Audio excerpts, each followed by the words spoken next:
Tonight, you're going to step into the life of one of the most powerful, privileged, and closely watched men in ancient Rome.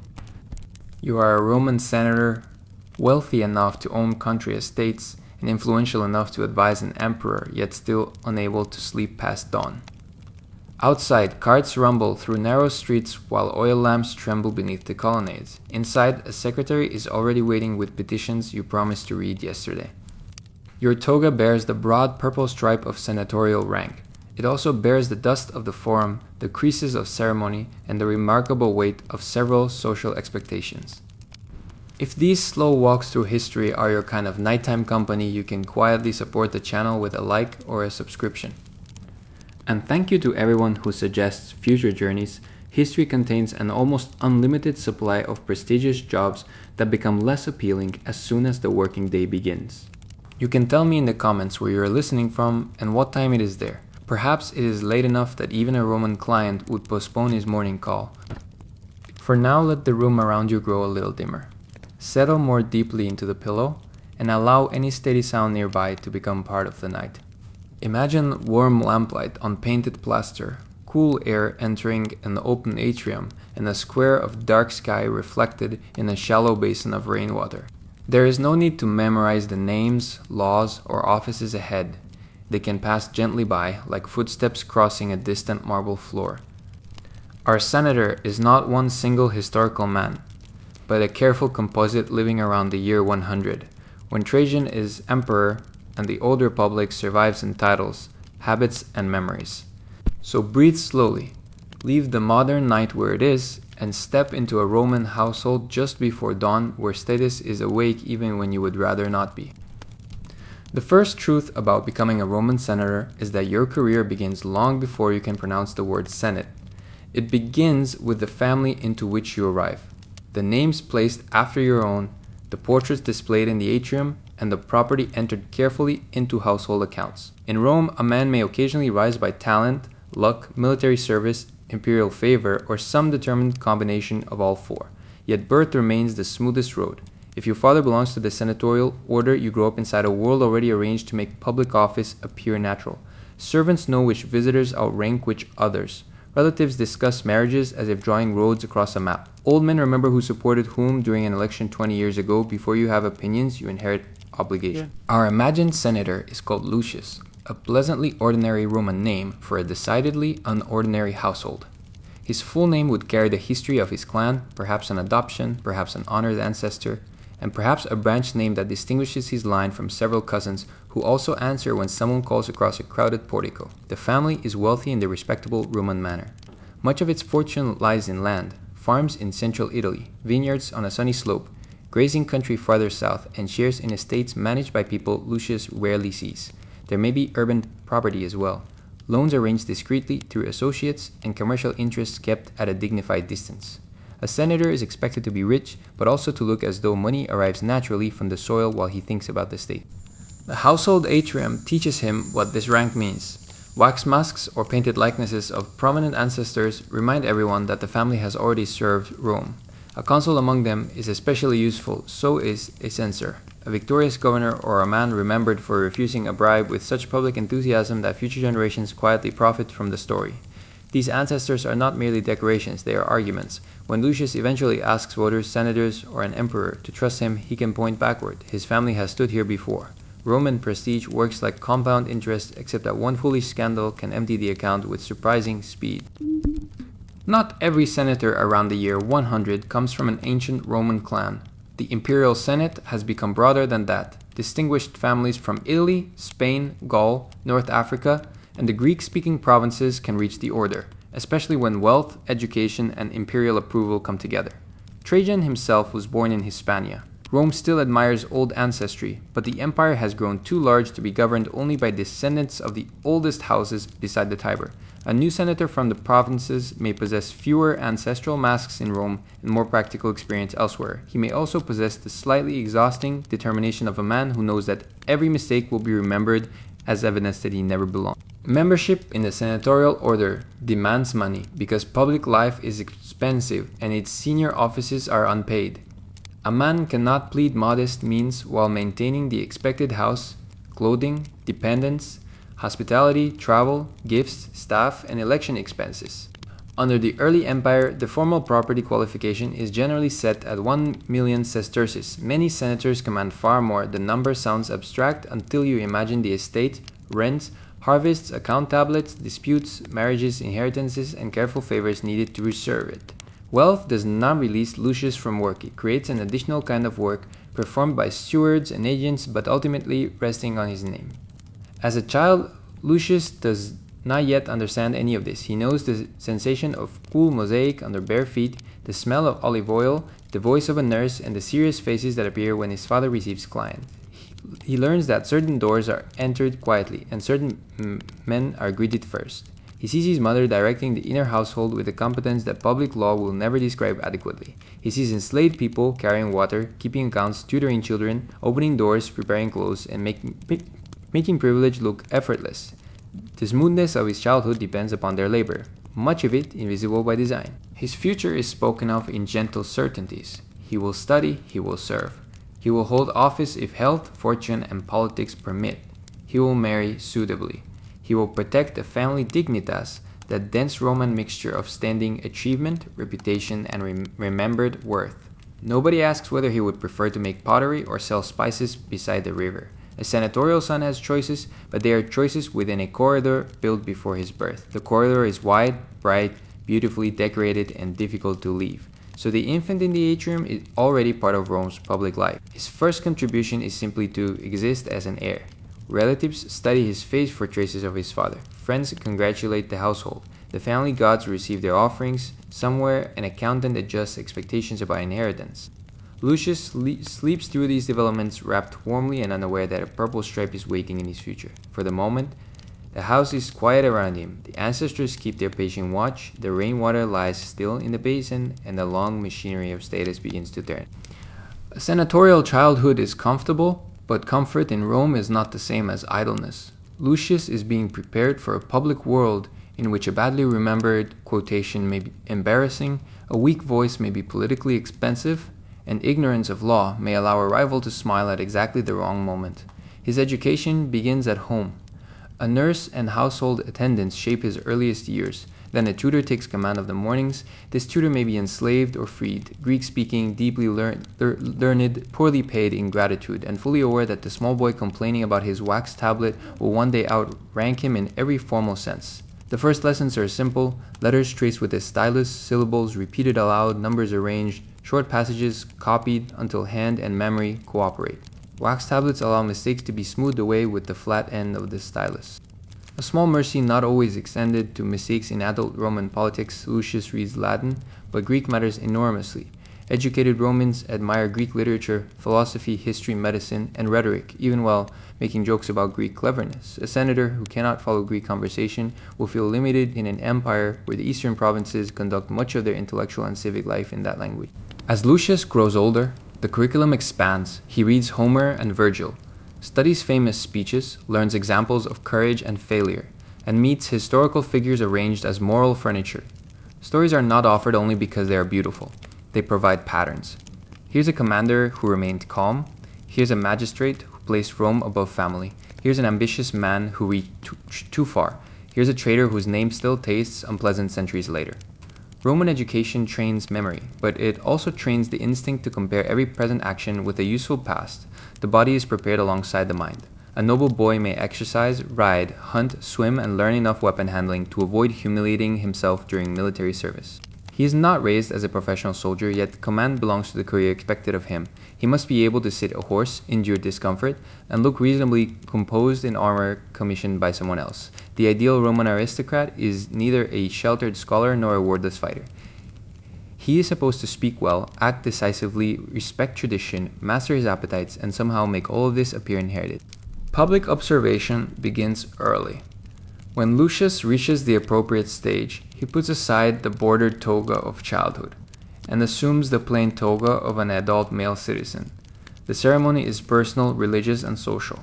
His childhood amulet is dedicated, family and friends accompany him into the city. The new toga feels important, unfamiliar, and determined to slide from whatever arrangement seemed secure 5 minutes earlier. He is now visible as a young Roman approaching adult duties. People who once ignored him may begin calculating what kind of ally, husband, candidate, or nuisance he could become. He spends time in the forum, learning by attendance. This is a classroom without walls and with considerably more gossip. He watches advocates argue cases, magistrates conduct business, petitioners wait, messengers hurry, and senior men greet one another with measured warmth. He learns where to stand and when to remain silent. A father, uncle, or family friend introduces him to people whose names must later be recalled. Forgetting a face is human. Forgetting the face of a man who controls votes in an Italian town is a career lesson. At home, dinners extend his education. Guests discuss provincial appointments, inheritance disputes, new books, military news, imperial moods, and the defects of absent acquaintances. Lucius reclines only when old enough and invited. Before then, he listens. Roman elite conversation can move quickly from stoic self-command to the price of an estate, from a quotation in Greek to a rumor about a consul. He discovers that cultivated men may praise simplicity while eating from silver and condemn ambition while positioning their sons for office. This does not necessarily feel hypocritical to them. It feels Roman. His mother and female relatives contribute in ways formal biographies often compress. Elite Roman women can be highly educated, manage property, maintain networks, recommend clients, arrange introductions, and influence family strategy. They cannot sit as senators, vote in assemblies, or climb the official sequence of male magistracies. Yet a son who ignores his mother's understanding of households and alliances may discover that he has rejected the most accurate political advice available before breakfast. Lucius learns names from her, obligations from his father, literature from tutors, and caution from watching everybody. By late adolescence, his life has acquired direction. The household sees a future magistrate. His tutor sees the unfinished sentences. His friends see someone invited to better dinners. His father's rivals see a second generation that may need watching. Lucius himself probably sees a mixture of excitement and fear. The city outside is immense, noisy, competitive, and full of men trained to remember weakness. Yet at night, the lesson tablets are stacked, the lamps are lowered, and even an ambitious young Roman must sleep. Tomorrow, the recitations begin again, each line shaping the voice that will one day echo inside the Curia. If Roman politics has a favorite instrument, it is the trained human voice. Orders travel by voice, laws are proposed by voice, reputations rise through voice, and a senator may spend hours listening to men who love theirs. Lucius therefore advances from basic schooling to rhetoric. The teacher is no longer satisfied when an answer is correct. It must be arranged, delivered, and made persuasive. A fact placed clumsily may lose to an argument presented with grace. This is not a comforting lesson about public life, but it is a practical one. He begins with exercises. He retells a fable, praises a famous person, condemns a vice, compares two actions, and argues both sides of a question. Later come imaginary cases. Should a commander disobey orders to save an army? Should a law intended for one crisis bind a later generation? May a son accuse his father to protect the state? These situations can become elaborate and theatrical, but the method is serious. Lucius must learn to locate the point on which an audience can be moved. He must anticipate objections before they are spoken. He must understand not only what he believes, but what another man needs to hear in order to join him. Delivery receives relentless attention. Stand without swaying. Do not clutch the folds of the toga like a frightened curtain. Use the hand, but do not let it behave as if trying to escape. Raise the voice enough to reach the back without shouting at the front. Vary the rhythm. Pause where silence adds weight. A Roman audience recognizes technique because many members have studied the same techniques. They can admire a polished performance while noticing every device, much as a musician hears the structure inside a melody. Memory is central. Notes exist, secretaries exist, and written speeches exist, but the ability to hold a long argument in the mind carries prestige. Lucius learns systems of ordered recall. He may imagine moving through a familiar building, placing each section of a speech in a different room or beside a different object. At delivery, he walks through that mental house. The first argument waits in the atrium, the next beside the column, the warning near the household shrine, and the conclusion beneath the garden portico. Years later, when he rises in the Senate, an entire invisible architecture may stand behind his composed expression. He also studies law, though not always as a modern student would. Roman law is a living accumulation of statutes, procedures, opinions, precedents, formulas, and social authority. Specialists can provide advice. Experienced jurists may become famous for responses given at home to those seeking guidance. Lucius needs enough understanding to recognize the structure of a case and the consequences of a proposal. He must know which magistrate has authority, which words create obligation, which custom cannot safely be ignored, and when to ask a quieter expert before offering a louder opinion. Philosophy offers another kind of preparation. Stoic ideas are especially attractive to Roman elites who admire duty, reason, endurance, and mastery of emotion. Epicurean thought has its readers too, though its search for tranquility and withdrawal from political disturbance can sit awkwardly beside a family expecting a consul. Lucius may listen to discussions about virtue while a slave refills the lamp. The contradiction is present, though not always acknowledged. Philosophy can challenge Roman power, decorate it, console it, or provide noble language for decisions already made. The young man practices in smaller settings. He speaks at a family ceremony, supports a friend, appears beside an advocate, or delivers thanks when an honor is granted. Each occasion produces comments. An uncle says the opening was too long. A teacher says the ending arrived too quickly. His mother says the one joke worked because he did not look pleased with it. His father says little, which may be praise or may simply be a Roman father's preferred method of ensuring continued effort. Gradually, Lucius understands that speaking well is not the same as speaking freely. Under an emperor, especially, words travel beyond the room. Praise can look excessive, hesitation can look disloyal, and a clever sentence may be repeated by someone who removes the context and improves the danger. Even under a broadly respected ruler such as Trajan, a senator measures the political weather. The old Republican speeches remain models, full of bold attacks and grand independence. The imperial present requires a subtler balance between dignity and survival. Still, there is pleasure in mastery. A difficult passage settles into memory. A gesture finally feels natural. A teacher who has corrected every breath gives one small nod. Lucius discovers that a room can change when language finds its shape. Attention gathers. Doubt loosens. Men begin to lean toward an idea that moments earlier belonged only to the speaker. It is a quiet kind of power created from breath and order. At the end of the lesson, however, the voice is tired. Honeyed water is welcome, the tablet is closed, and Rome can wait until morning for one more carefully balanced sentence. Before Lucius can spend his life discussing armies from a marble bench, he is expected to meet one. Senatorial careers include military service, though the precise paths vary by period, family, and imperial arrangement. A young aristocrat might serve as a military tribune attached to a legion, learning administration and command under experienced officers. He arrives with education, status, excellent equipment, and far less practical knowledge than the centurions who have spent decades keeping thousands of men fed, moving, disciplined, and alive. The journey itself enlarges his world. Italy recedes behind him. Roads stretch toward a frontier province or a region where the legions remain watchful inns, vary from tolerable to unforgettable. For the wrong reasons, official letters ease arrangements, family contacts provide hospitality, and servants handle baggage. Lucius sees towns that honor Rome with temples and inscriptions while retaining languages, foods, and customs older than Roman rule. The empire on a map looks orderly. The empire from a saddle is rain, dust, tolls, delayed carts, swollen rivers, missing equipment, and an impressive number of people asking which document authorizes their request. At the legionary base, rank is visible everywhere. Standards, passwords, watches, reports, punishments, pay records, grain supplies, medical arrangements, building works, and religious observances give shape to the day. Soldiers train even when no battle approaches. Armor needs maintenance, ditches need clearing, animals need fodder. A wall that looks permanent is the product of repeated labor. Lucius begins to understand that military glory rests upon inventory. The heroic charge receives poems. The dry grain, arriving on time, receives a note from the quartermaster, yet without it, the poem will be very short.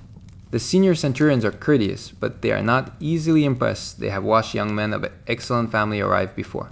A wise tribune asks questions, listens to answers, and resists the urge to improve a system during his first afternoon.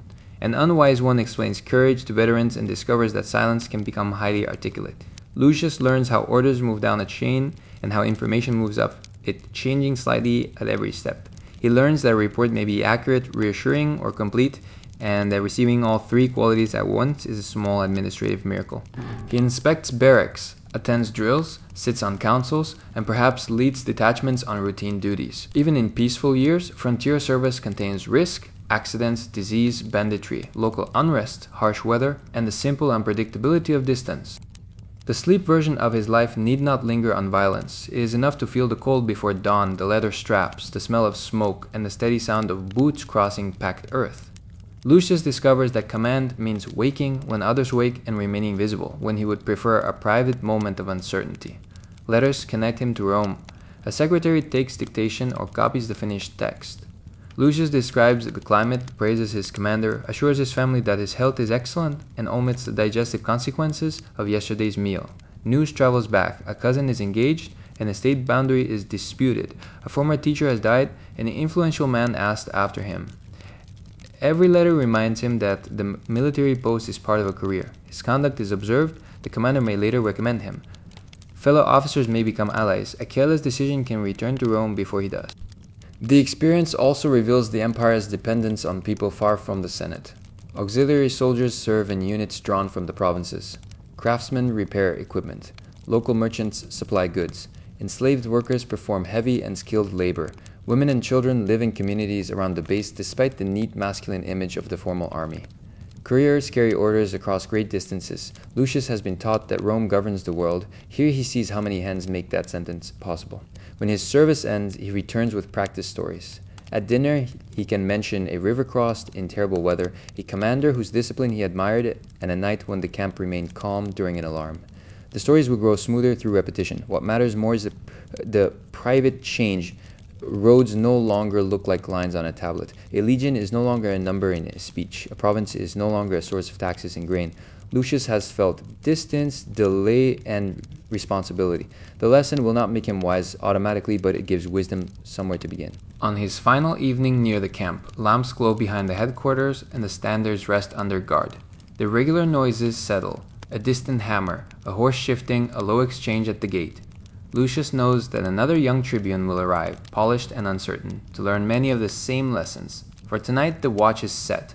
The road home waits beyond the darkness, and Rome, with all its offices, expectations, and complicated wool clothing, is drawing closer again. Returning from military service does not make Lucius a senator immediately in every period, but it places him firmly on the expected road. That road is the cursus honorum, the sequence of public offices through which an ambitious Roman demonstrates experience, acquires rank, and becomes increasingly eligible for greater responsibility. The details change over centuries, age rules shift, numbers of magistrates expand, and emperors reshape selection. Yet the old idea remains powerful. A public man climbs step by step, each office opening the next. The quaestorship is the usual entrance into the Senate under the arrangements inherited from the late Republic and adapted by the emperors. Quaestors deal with financial and administrative work. Some serve in Rome, some attend consuls or the emperor, and some accompany provincial governors. The work lacks the theatrical glow of commanding an army or presiding over games, but Rome cannot function on glow alone. Accounts must balance, decrees must be recorded, funds must be supervised, and official words must arrive in official order. Lucius learns that a missing figure in a treasury record can produce more lasting trouble than a weak paragraph in his speech. Election and imperial influence coexist. Under the empire, the emperor's recommendation matters enormously, and formal procedures may confirm choices shaped elsewhere. Lucius therefore needs a reputation acceptable to several audiences at once. Senators must see a promising colleague. Patrons must see a useful younger man. The emperor's circle must see ability without dangerous restlessness. Ordinary citizens may still matter through public visibility and the language of election. His family deploys letters, visits, old favors, and careful confidence. Nobody calls this anxiety, they call it preparation. Once enrolled, Lucius takes his place among hundreds of men separated by seniority and previous office. He is a senator, but not yet one of the leading voices. Former consuls carry greater authority. Former praetors sit above former quaestors. The order of speaking makes hierarchy audible. A new member may listen for long periods while older men rediscover every branch of an argument. This is useful. It teaches him the personalities in the chamber, who is concise, who is theatrical, who changes sides elegantly, who remains loyal, and who regards the end of daylight as a personal challenge. The next stages can include the aedileship or service as a tribune of the plebs for those eligible, followed by the praetorship. Aediles traditionally oversee aspects of the city, markets, public order, buildings, grain, and games. Though imperial administration changes the distribution of duties, the office can be expensive because public entertainments offer a spectacular way to purchase gratitude without using the word purchase. A man may spend heavily to make his year memorable. The crowd remembers an impressive show, creditors remember it with equal warmth. The praetorship carries greater prestige and judicial authority. A praetor may preside in court, issue edicts, and later govern a province. Lucius now wears the bordered toga associated with a magistrate and moves through the city attended according to office. Ceremony grows around him, so does paperwork. Litigants, advocates, clerks, and petitioners fill the day. He must decide when to be patient, when to be firm, and when the law requires a result that will make half the room complain in perfectly educated lad. At the summit stands the consulship. In the Republic, the two consuls were the chief annually elected magistrates, commanding armies and presiding over the state. Under the Empire, the office remains the highest emblem of senatorial achievement, but real power belongs increasingly to the emperor. More men can receive the honor through suffect consulships, replacing the pair who begin the year. Even a shortened term places a name in the official dating of public business and lifts a family permanently. Descendants will mention it, inscriptions will carve it. Dinner guests will hear about it in ways designed to seem accidental. Not every senator becomes consul. Many careers settle below that height, shaped by wealth, health, patronage, talent, fortune, and imperial trust. There are priesthoods, curatorships, provincial commands, commissions, road supervision, water administration, and countless special assignments. Rome governs by distributing honor and responsibility through men whose rank makes them visible. One office leads sideways to another. A temporary duty becomes a test. A successful test becomes an expectation. Lucius climbs carefully. Each step increases his dignity and reduces his freedom to fail privately. The young man who once rehearsed imaginary cases now signs decisions affecting real property and real lives. The tribune who inspected a storehouse now supervises larger accounts at night. The insignia are set aside and the attendants withdraw. But office does not disappear. Tomorrow's visitors are already listed. A message waits beside the lamp. The staircase rises ahead, polished by generations of ambitious feet, and Lucius continues upward because in his world, standing still can look remarkably like falling. The Senate does not pay Lucius a salary for the privilege of serving Rome. This is presented as a mark of noble independence. A magistrate should act for honor, not wages. The arrangement also ensures that only men with considerable resources can survive the honor for very long. Behind every speech about duty stands a portfolio of fields, houses, rents, inheritances, debts, and obligations. Lucius may spend the morning condemning luxury and the afternoon asking a steward why the Falernian vineyard produced less wine than expected. Land is the most respectable foundation of senatorial wealth. Grain, olives, grapes, livestock, timber, rents, and tenant payments tie the family fortune to seasons across Italy and perhaps the provinces. A large estate is not one endless field, but a complicated unit of soil, buildings, equipment, people, animals, accounts, storage, roads, and market decisions. Some land is worked by enslaved labor, some by tenants, and some through mixed arrangements. An owner in Rome sees columns of figures where those on the estate see rain arriving too late, a broken press, a sick mule, or a boundary stone moved during the night. Senators are formally restricted from certain kinds of trade. Since the late 3rd century before our era, a law has barred them from owning ships above a limited capacity, at least in principle, separating the governing elite from large-scale maritime commerce and state contracting. Respectable wealth should look agricultural, steady, and rooted. Actual money is less obedient to moral categories. Investments can move through freedmen, relatives, partnerships, loans, and agents. Lucius may not stand beside the docks bargaining over cargo, but cargo can still affect whether his household feels prosperous this year. Letters from estate managers arrive constantly. One reports a promising vintage, another requests money for repairs, a third explains that tenants seek relief after bad weather.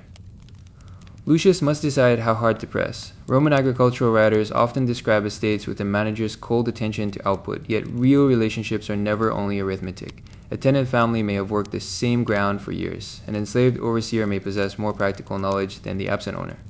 Mercy can preserve loyalty, but softness, Lucius is warned, may invite further requests. Every decision reveals something about power because those below him cannot simply end the conversation as equal. Property also protects rank. A senator whose fortune falls beneath the expected level may lose standing or require help from the emperor. The shame is social before it is material.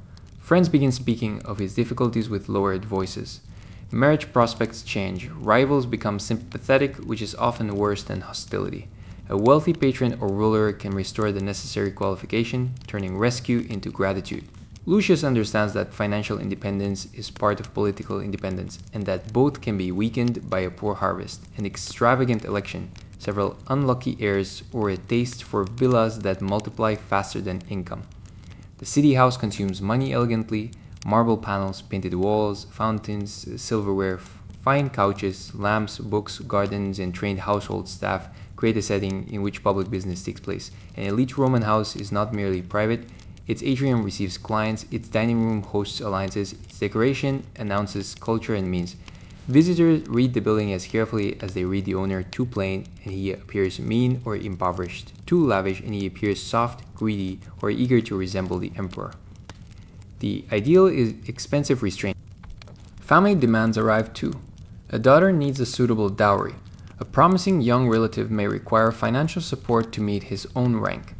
Friends request loans, communities seek donations, and cities hope a senator connected with them will fund baths, buildings, festivals, or repairs. Generosity creates memory and influence. It also creates more requests.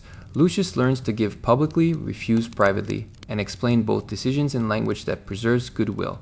A gift is rarely only a gift. It joins a network of expectation that may outlive both giver and recipient.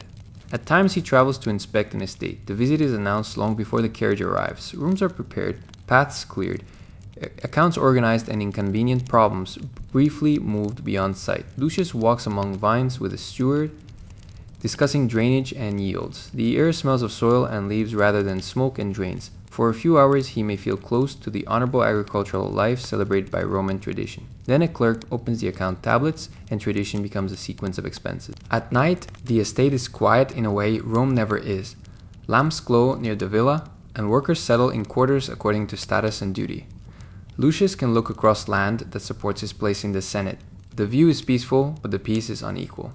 His security rests upon labor performed by tenants, freed people, enslaved people, stewards, animals, and distant merchants. Rome costs a fortune. The landscape quietly reveals how many lives are contained inside that small possessive word.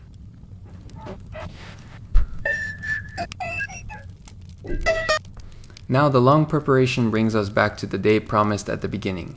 Lucius is an established senator in Rome around the year 100.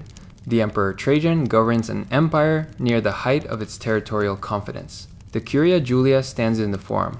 Offices still carry republican names while imperial authority shapes their meaning. Before any of that wakes fully, the senator lies in a small bedroom within a very large house and hears someone moving beyond the door. Roman days begin early because daylight organizes work. In summer, dawn arrives with little sympathy for anyone who dined late. Artificial light exists, of course, but oil costs money, flames require attention, and a smoky lamp does not turn night into a modern afternoon. The wealthy can extend their evenings, yet public business still gathers in the morning. Lucius wakes before sunrise, perhaps roused by an attendant who has been awake much longer. The privilege of rising early is supported by people who rise earlier. The bedroom, or cubiculum, may be richly painted, but is not necessarily vast. Roman houses devote their most impressive spaces to reception and movement. A bed, chests, small tables, lamps, and textiles provide comfort. The mattress is stuffed, the covers warm enough for the season, and the wall painting may open an imaginary view into architecture, gardens, or myth. Outside the painted distance, the actual room contains a waiting slave, folded clothing, and the first murmur of requests. Lucius washes with water brought to him. The exact routine varies, and Romans do not share one universal bathroom arrangement. A basin, cloths, oil, grooming tools, and attendants make the process manageable. His beard reflects fashion and personal choice. Around Trajan's time, many elite Roman men are clean-shaven, though emperors soon make beards fashionable again. A barber's blade is capable of reminding even the powerful that skin remains politically neutral and can be nicked without respect for rank. Breakfast is light if taken at all. Bread, cheese, fruit, perhaps leftovers, perhaps watered wine. The great meal waits until later. Lucius may eat while a secretary summarizes the day's schedule. A friend seeks help in a lawsuit. A town delegation has arrived. The Senate may be called. An estate ladder requires a decision. A young relative needs an introduction. One invitation must be accepted and another declined without causing a feud that survives into the next generation. The secretary reads in a steady voice while Lucius discovers that waking has already become administration. The house is arranged around contrasts of public and private. From the street, visitors enter through a passage toward the atrium. The roof opens above a central space, and rain can fall into the impluvium, the shallow basin below.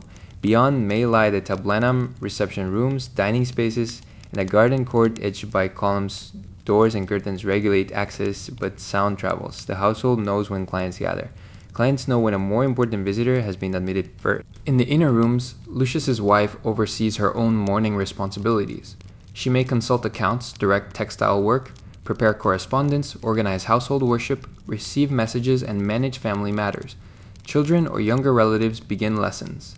Enslaved workers sweep floors, trim lamps, fetch water, open shutters, prepare clothing, guard doors, copy texts, and carry news between rooms. The elegant house wakes as a system. If each person performs perfectly, the senator experiences only smooth transitions. Smoothness is therefore a sign not that no work is happening, but that a great deal of work is hidden. The first visitors can arrive in darkness. Their sandals sound in the entrance. Names are checked by the doorkeeper. Greetings are arranged. A crowded atrium is useful evidence that Lucius matters. It is also an early morning room full of men who want something. Some seek advice, some money, some recommendation, some legal support, and some simply need to be seen supporting him. Patronage binds Roman society through unequal exchanges of protection, service, access, and honor. The language is often friendship. The seating plan understands the different. Lucius takes one final moment before entering. An attendant adjusts a fold. A secretary places the first name in his memory. Cool air descends through the open roof, and the dark square above the basin has begun to pale. Somewhere beyond the house, bakers are working and carts are finishing the night deliveries allowed through congested streets. Rome approaches dawn with smoke, wheels, animals, water, and voices. The senator draws himself into the posture expected of him. The private man recedes, the public mourning begins. The most famous garment in Roman public life is the toga, and the most useful fact about the toga is that it is not designed for convenience. It is a large curved piece of wool arranged around the body in carefully managed folds. The finished appearance is dignified, unmistakable, and ideally effortless. The effort is supplied by training and assistance. Lucius does not simply pull it over his head, he is wrapped into public identity. For ordinary morning business at home, he may wear a tunic and add the toga when formality requires it. As a senator, his tunic carries the broad purple stripe, the latus clavus, distinguishing senatorial rank. The stripe is simple, visible, and socially loud. Other details reinforce status. A senator's ring, traditionally associated with gold in the imperial period, distinctive footwear, the right to prominent seating at public spectacles. Clothing tells Rome where Lucius belongs before he has said anything wise enough to justify it. The toga itself can communicate circumstance. A plain white citizen toga differs from the toga praetexta with its purple border, worn by certain magistrates and priests. A candidate's whitened toga helps announce his campaign. Darkened clothing can signify mourning. Triumphal and imperial garments belong to rarer heights of display. Roman dress is not a perfectly fixed uniform across all centuries, but the visual grammar matters. A man who appears in the wrong form does not look creatively independent. He looks incorrectly advised. Two attendants may help arrange the folds. One section falls over the shoulder, another forms the sweeping sinus across the front, and a pouch-like fold can hold small items if dignity is willing to negotiate with gravity. The fabric must permit movement without losing shape. Lucius has worn it for years, yet stairs, wind, mud, crowds, and cheers continue their opposition. The toga is superb for standing in an idealized statue. Rome insists on using it in a living city. Wool adds warmth. In cool weather, this is welcome. In summer, when stone radiates heat and the forum offers limited shade, senatorial dignity becomes a slow personal climate. Sweat is not part of the official portrait, but it is part of the real day. A man must continue greeting clients while wrapped in fabric heavy enough to suggest that citizenship was invented somewhere with gentler summers. Light undergarments and servants with cloths help. So does the Roman talent for complaining about weather as if previous generations had never encountered it. Appearance includes hair, face, scent, and posture. Lucius wants to look disciplined rather than perfumed into softness, prosperous rather than jeweled into ridicule. Sumptuary ideals praise moderation even when elite habits test it. He may use a small amount of scent, especially after bathing, but excessive display invites jokes. Romans can forgive wealth more easily than the appearance of trying too hard to demonstrate it. The best luxury is the luxury that pretends to be ancestral custom. His wife and daughters face their own elaborate codes of dress, modesty, rank, and fashion, fine wool, linen, silk, jewelry, hairstyles, and stoles can signal wealth and respectability. Female appearance becomes public commentary on the household. Men who spend hours arranging the correct folds of their own political costume may later criticize women for vanity, a contradiction sturdy enough to survive many civilizations. Within the house, skilled enslaved attendants create the hairstyles and maintain the garments that society attributes to family virtue. When Lucius is ready, a slave checks the hem and removes a small thread. Another brings writing tablets or ensures that a secretary carries them. Sandals or shoes meet the street with practical resignation. The senator looks composed because an entire household has produced a composition. In the atrium, clients turn toward him. The broad stripe is visible beneath the draped wool. An older supporter praises his health. A younger man studies the garment as a picture of his own hoped-for future. For a moment, the clothing performs its purpose perfectly. It connects Lucius to magistrates, priests, ancestors, and ceremonies stretching backward through Roman memory. The toga says citizen, rank, tradition, and public duty. It makes the body part of the state, then one fold begins to slide. An attendant steps forward with practiced calm, rescues the arrangement, and withdraws before dignity has to admit that it needed help. The salutatio, the formal morning greeting, fills the atrium with a hierarchy disguised as a gathering of friends. Clients arrive to pay respect to a patron and to request the many forms of assistance that access can produce. In earlier Republican politics, a crowd of followers displayed electoral strength and accompanied a noble through public spaces. Under the empire, the pattern continues with changed meanings. A large morning attendance still shows influence. It also produces a daily exchange in which loyalty, recommendation, food, money, and visibility circulate unevenly. The doorkeeper controls the threshold. This can be an influential position within the household because access is power in miniature. Names are announced, some visitors wait, others enter quickly. A former magistrate receives warmer attention than a hopeful stranger. A poor freeborn client may stand near a wealthy freedman whose business skill the senator privately depends upon. Formal rank, money, intimacy, and usefulness overlap without settling into one simple order. Lucius receives greetings while seated or standing in a place designed for display. Behind him, the architecture speaks, family images, records, costly surfaces, and a view toward the inner house turn reception into theater. One client asks for a letter supporting his son. Another has a dispute with a neighbor. A third hopes Lucius will appear in court, lending status even if he says little. A delegation from an Italian town wishes to discuss repairs after a flood. A poet has brought a work whose dedication may be more expensive than buying every copy. The senator cannot solve each problem immediately. His greatest resource is often connection. He promises to speak with a jurist, forwards a name to a governor, writes a brief recommendation, or tells a secretary to investigate. A Roman letter of recommendation can be artfully vague. It may praise the bearer as worthy of help without specifying an outcome that would burden the writer. Recipients recognize degrees of warmth. One sentence says, consider him. Another says, assist him if convenient. A third says, this person matters to me and the distinction can alter a life. Some clients receive a sportula, a small dole that in the imperial period is often given as money rather than the earlier basket of food. It compensates attendance and acknowledges the tie. To the patron, the amount may seem modest. To the client, repeated visits can form part of survival. Satirists complain about humiliations, crowded doorways, poor rewards, and rich patrons who value the appearance of dependence more than the dependent person. Lucius may consider himself generous. The line outside provides other measurements. There is companionship within the system. Patron and client can share genuine loyalty over decades. Families remain connected. A powerful man may defend someone who has no other protection. Clients bring news from neighborhoods, towns, professions, and courts that an aristocrat might not otherwise hear, yet the relationship is never fully equal. The client must rise early, travel, wait, greet correctly, and risk being overlooked. The patron can call this friendship while deciding how much of the morning it deserves. Lucius must remember personal details. How is the illness? Did the daughter marry? Has the brother returned from Africa? Memory humanizes the exchange and strengthens allegiance. Secretaries quietly support this miracle of concern. A whispered reminder before the next man approaches can make the senator seem wonderfully attentive. Modern public figures use briefing notes. Rome uses an educated household standing just beyond the center of attention. Some clients will accompany Lucius into the city, forming a visible train.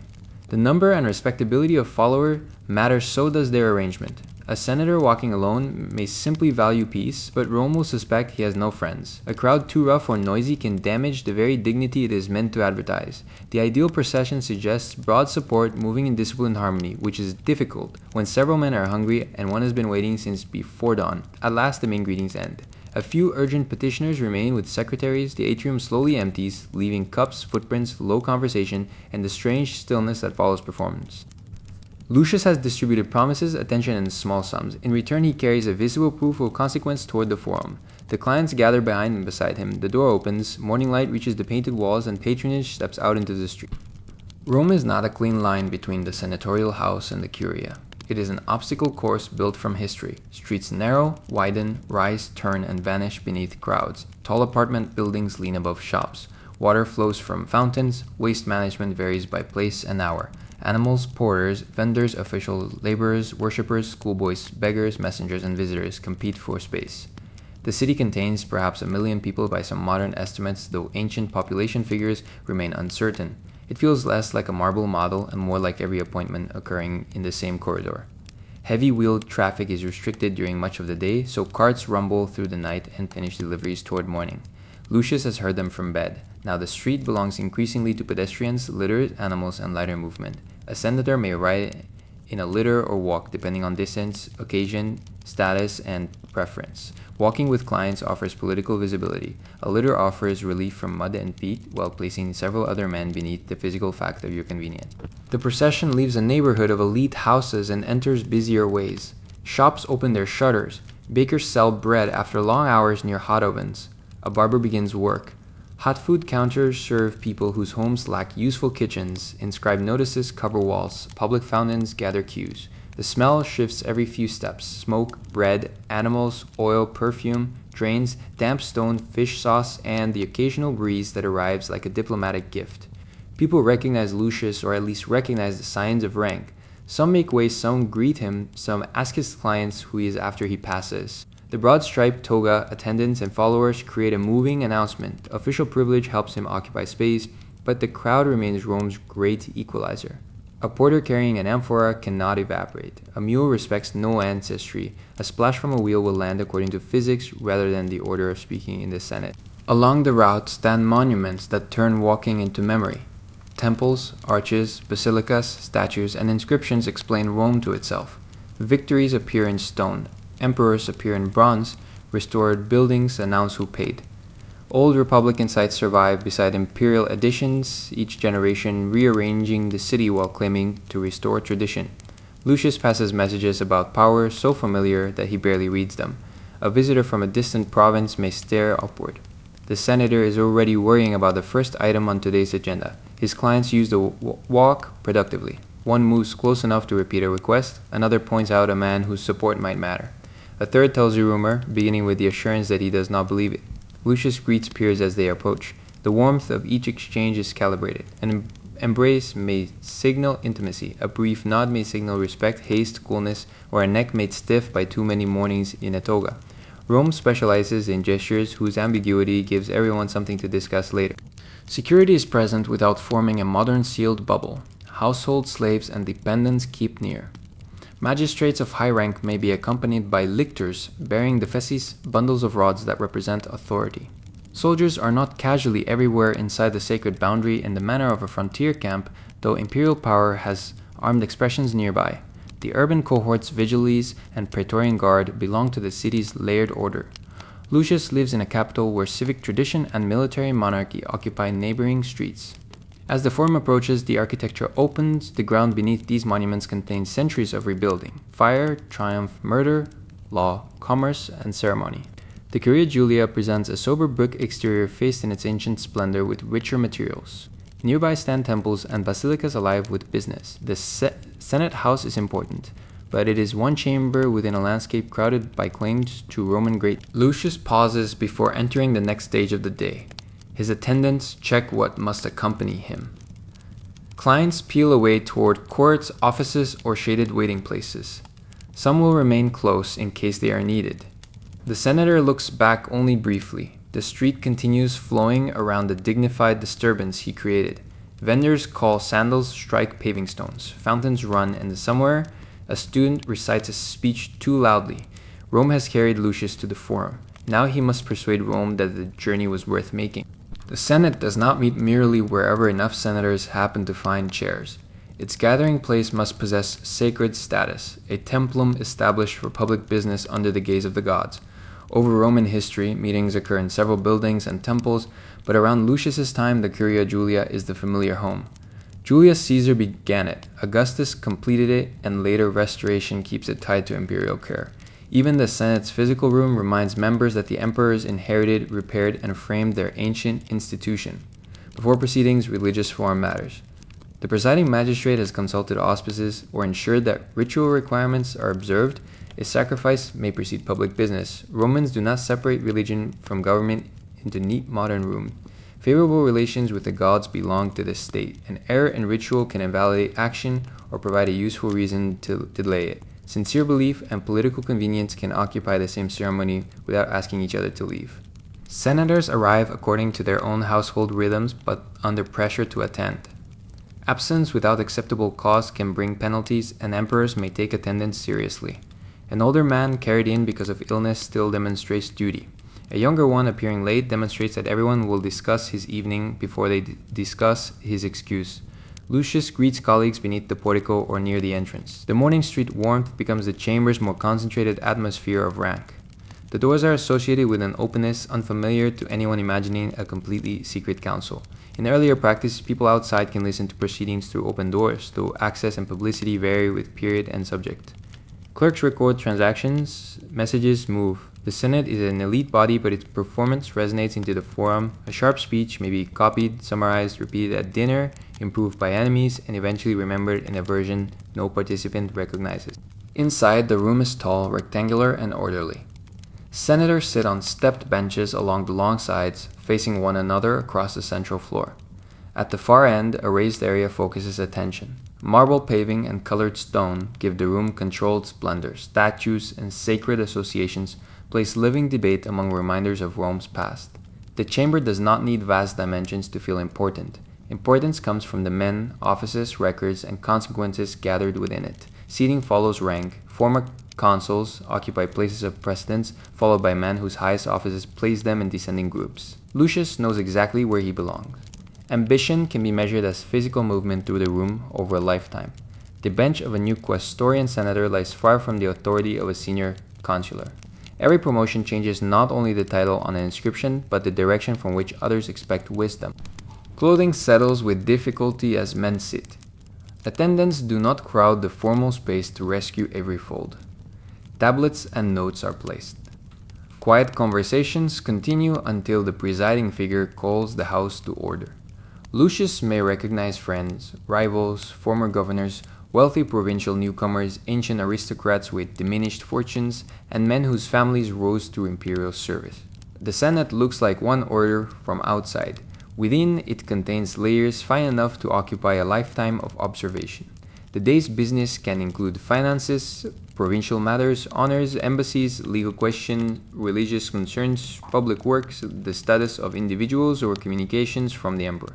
Some sessions are momentous, others are administrative endurance. Ancient institutions spend much of their time doing what all institutions do: reading, referring, delaying, amending, and listening to someone explain why a small procedural point embodies the survival of civilization. Lucius takes his place, the city outside continues at full volume, but the chamber creates its own quieter weather. Light enters high above, wool shifts against stone, a clerk prepares to write. The presiding magistrate introduces the matter, and the scattered conversations fade. For the next hours, Rome will speak in an ordered sequence, beginning with the men who have already spent the greatest part of their lives speaking first. The Senate's formal purpose is advisory. Its decrees, the senatus consulta, carry enormous authority, though the constitutional path from advice to binding action changes across the centuries. During the Republic, magistrates consult a body packed with experienced former office holders whose control of finance, foreign policy, provincial assignments, and tradition gives its decisions practical force. Under the Empire, the Senate still legislates, judges, administers, and honors. But the Emperor stands above the system with powers no ordinary magistrate can match. The presiding magistrate lays a question before the House. Debate proceeds by asking senators for their opinions in an order shaped by rank and custom. Senior men speak before Lucius. A consul degnate may receive early attention. The princeps senatus in older arrangements holds special precedence. By the imperial period, the exact practice has evolved, yet hierarchy remains the chamber's skeleton. A new senator cannot simply wait until noticed and offer a fresh thought before lunch. When called, a senator may endorse an earlier opinion, rather than create a complete proposal of his own. He may also speak at length and range beyond the narrow subject. Roman procedure permits talent, strategy, vanity, and delay to enter together. A man who wants to obstruct business can consume daylight. Meetings are normally bounded by the day, not held through the night, so time itself becomes political. Lucius listens as one colleague uses 12 elegant sentences to say yes, and another uses 30 to suggest that yes would dishonor the ancestors unless carefully renamed. Voting can occur by physical division. Senators move to support one proposal or another, their feet making opinion visible. The phrase voting with one's feet is almost literal here. For other matters, procedures may vary, and later imperial senatorial elections can use tablets. What remains constant is the social exposure of choice. Lucius does not press a private button. He stands where friends, rivals, clients, and imperial observers can see him. A vote lives beyond the moment. The work is sustained by clerks, records, precedents, and men who know where earlier decisions can be found. From Caesar's time, acts of the Senate are recorded more systematically, though publication and secrecy change. A final decree must be written accurately and witnessed. Ancient government is not merely a chorus of speeches, it is an archive. The empire depends on copies reaching officials who were not in the room, sometimes hundreds or thousands of miles away. Embassies from cities or allied communities can appear, offering praise and petitions in polished language. They may request tax relief, settle a dispute, seek a privilege, or ask permission to honor the emperor in a particular way. Senators listen to accounts of distant places that may be familiar through estates, military service, or governorship. The chamber at Rome becomes a meeting point for local anxieties from across the Mediterranean. Each delegation has traveled far to enter a room where its urgent problem joins a schedule. Judicial functions can make proceedings more intense. The Senate may hear cases involving provincial governors accused of extortion or senators accused of serious misconduct. Advocates speak. Evidence is examined. Political relationships hover behind law. Lucius understands that a governor's choices abroad can return years later as testimony in this chamber. He also understands that provincial accusers face the wealth and connections of the man they challenge. Justice is possible, but it does not arrive unaccompanied by power. Physical discomfort slowly grows. The room becomes warm. Men shift on benches. A senator who began with magnificent posture negotiates quietly with his lower back. There may be pauses, but no modern supply of coffee arrives to rescue attention. Lucius has eaten little. He trains himself to listen. Because a phrase uttered during a dull passage may carry the real decision, the most dangerous sentence in government is often not the loud one. Hours pass. Some questions resolve, others move to another day. Committee, official, or more convenient future. The Senate has displayed knowledge, caution, rivalry, and the remarkable Roman conviction that a properly ordered debate can make hierarchy look like collective wisdom. When Lucius finally rises, the chamber holds the warmth of many bodies and many words. Outside, the form is bright. Inside, clerks continue writing after eloquence has gone in search of lunch. Lucius has trained since youth for the moment when his name is called. He rises, arranges the toga, and begins. Yet the most difficult part of a senatorial speech under an emperor is not producing language. It is choosing the safe and useful amount of truth. He must sound independent enough to possess dignity, cooperative enough to possess a future, and concise enough that older colleagues do not decide his main political principle is preventing the midday meal. He starts by acknowledging the presiding magistrate and the standing of those who spoke earlier. Roman speeches build social order before they build argument. A direct attack can be effective, but even attack uses conventions. Lucius may praise a colleague's intention before explaining why the proposal would ruin 3 provinces and offend every god with jurisdiction over accounting. This opening allows the opponent to retain honor while losing the point, though the opponent may not feel grateful. Examples from history give authority. Lucius recalls what the ancestors did during a grain shortage, how a respected consul handled an embassy, or why a law was adopted after an earlier abuse. History in the Senate is not neutral scenery. Speakers select the ancestor who agrees with them. The same past can support firmness, mercy, economy, generosity, war, peace, delay, or decisive speed. Rome reveres precedent partly because it has accumulated enough precedents for skilled men to find several. The voice must fill the chamber without becoming theatrical beyond the room's tolerance. Lucius varies pace, lets one phrase settle, and uses gestures sparingly. He watches faces. A senior consular looks down, perhaps thinking, perhaps resting. A rival whispers to a neighbor. A friend gives no signal because visible encouragement might weaken the appearance that he reached the same conclusion independently. The speaker learns to read almost nothing as if it were a great deal. Humor is useful and dangerous. A mild line can release tension and make an argument memorable. A brilliant insult can survive longer than the policy defended. It can also survive the speaker. Lucius chooses something dry about the impossibility of reducing an expense by creating 4 new officials to supervise the reduction. Several men smile. The official most likely to become the 5th does not. If the emperor has expressed a preference, the shape of debate changes. Senators may compete to support it with increasingly elaborate praise. The challenge is to appear sincere without sounding ridiculous, though imperial literature shows that Rome often tests this boundary enthusiastically. Under a ruler admired for consulting the Senate, there remains room for discussion. But everyone understands that the consultation occurs inside monarchy. Lucius can advise the man who holds supreme power. He cannot turn advice into equality by choosing a more republican verb. On a provincial matter, Lucius draws from experience. He describes the distance, harvest, road, or local institution involved. Practical detail gives weight. Senators are valuable partly because they have served across the empire. Yet he must avoid presenting himself as the sole Roman who has ever seen reign outside Italy. Modesty, properly managed, is a form of persuasion. He credits a former commander, a governor, and the diligence of local communities, placing his own proposal in a procession of respectable competence. The conclusion returns to duty. He frames the decision as good for the Senate, emperor, provinces, treasury, gods, and future memory, ideally without requiring each to want a different outcome. He sits, the folds settle. Another man rises to agree while correcting a minor point, thus borrowing most of the argument and adding his name to it. Lucius accepts this with the expression of someone pleased that wisdom is spreading. After the vote, colleagues comment. One praises the historical example, another suggests the joke was slightly modern. A third says nothing but joins Lucius's side of the division. That movement is the most useful compliment. The speech has done its work. It will now be shortened into a record, expanded into gossip, and perhaps copied for friends. Lucius's voice rests. The arguments continue without it, drifting through porticos and dining rooms long after the chamber has become quiet.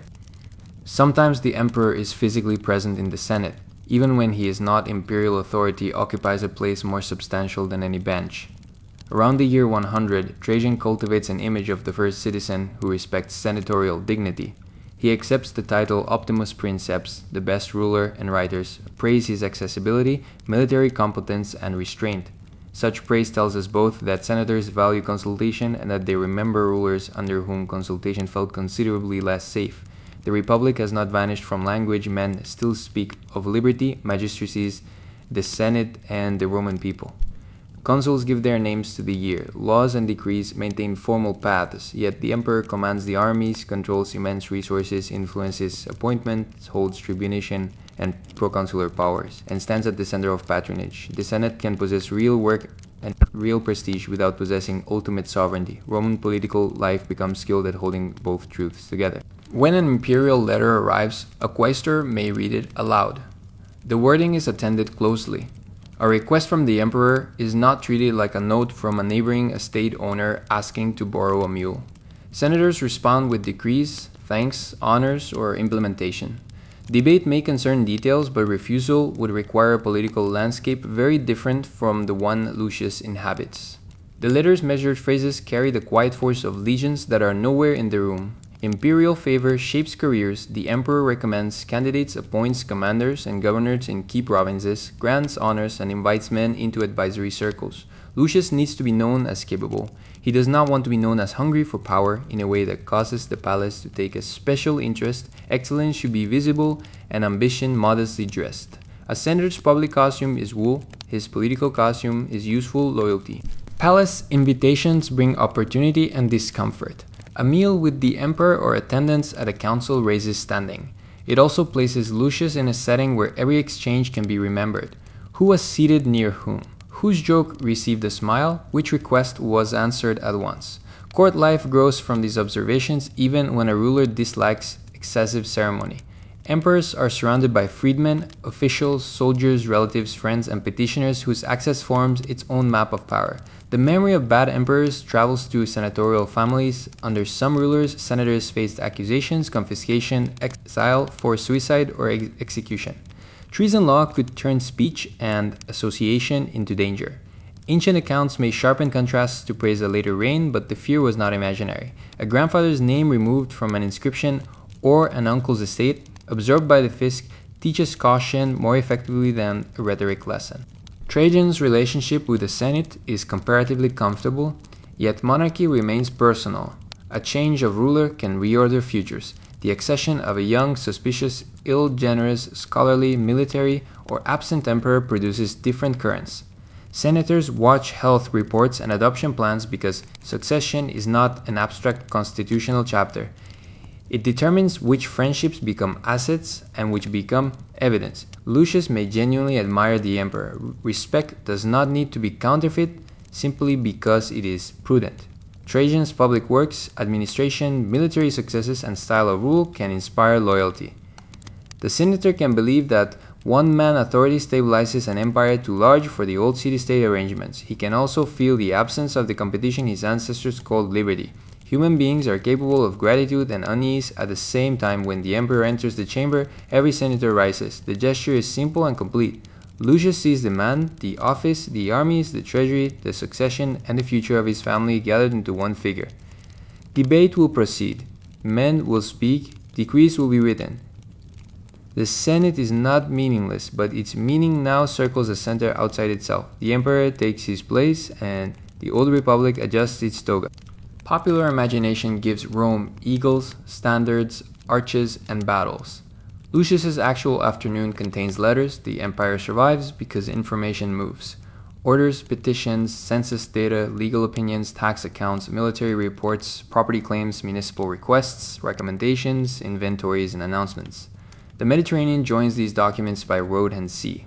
A senator's desk is one small harbor where paper, papyrus, and wax arrive from many directions.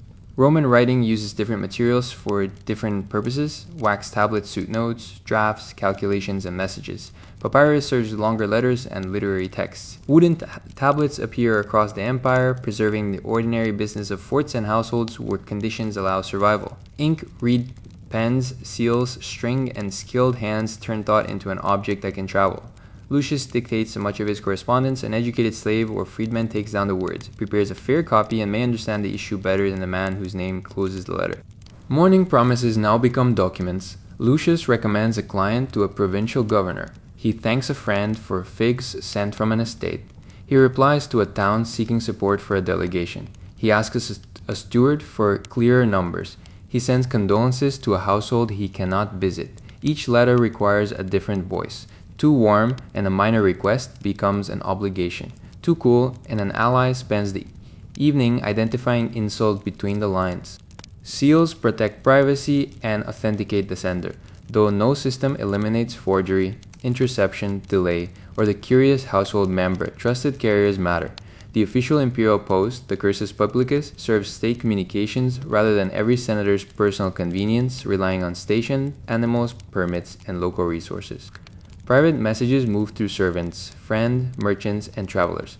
A letter can raise or wander depending on weather, roads, ships, and favors. Lucius may receive news weeks or months after an event. A governor reports a dispute already settled by circumstance. An estate manager requests instructions, then acts before the answer can return.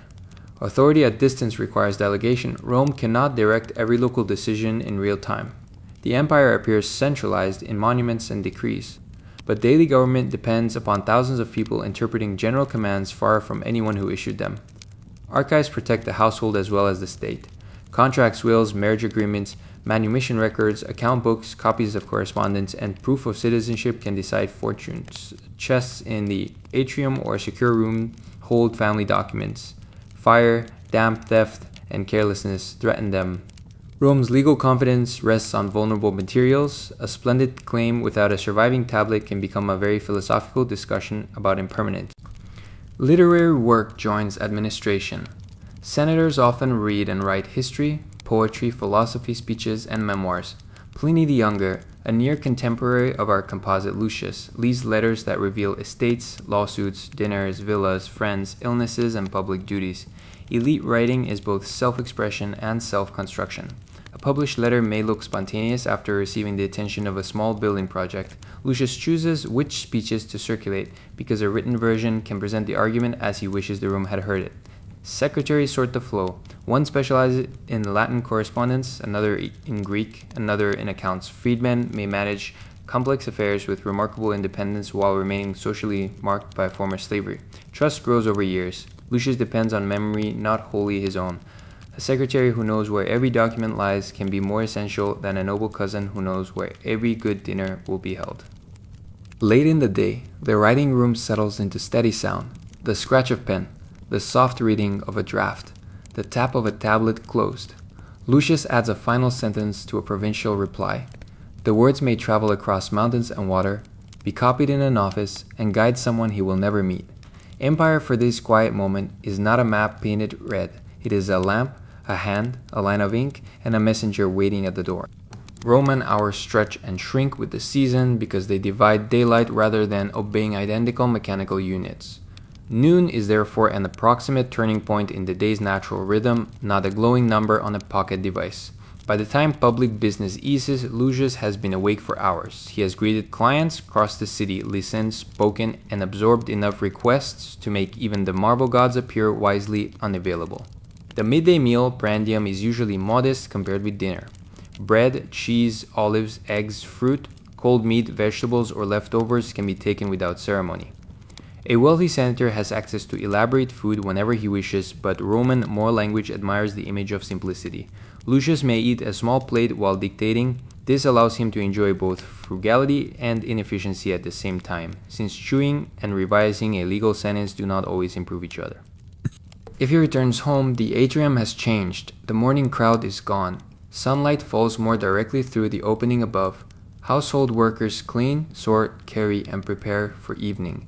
Children may be with tutors, his wife has received her own visitors, and completed decisions he will later hear described as household matters, a phrase that can cover sums large enough to concern several estates. The public house becomes briefly more domestic. Some Romans rest at midday, especially in the heat. Lucius may withdraw for a short sleep. The room is shaded, shutters arranged, sounds softened. Rest is sensible in a culture that rises early and dines late. It is also vulnerable to interruption. A messenger from the emperor's office does not become less important because the senator has removed his sandals. A client with urgent news has never encountered an urgency that improved by waiting. On other days, there is no return home. Lucius eats in a basilica, office, friend's house, or sheltered space near continuing business. The forum contains courts and meetings that ignore appetite.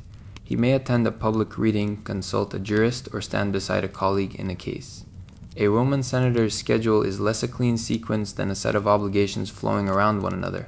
The same man can be judge, patron, landlord, priest, advocate, and guest before changing his tunic. Season shapes the experience. In summer, heat presses into streets and rooms, stone surfaces hold it, water cellars, fountains, awnings, gardens, and shaded porticos become precious. Elite families may leave the city when business permits, escaping toward coastal villas, hills, or country estates, yet rank often keeps senators near Rome.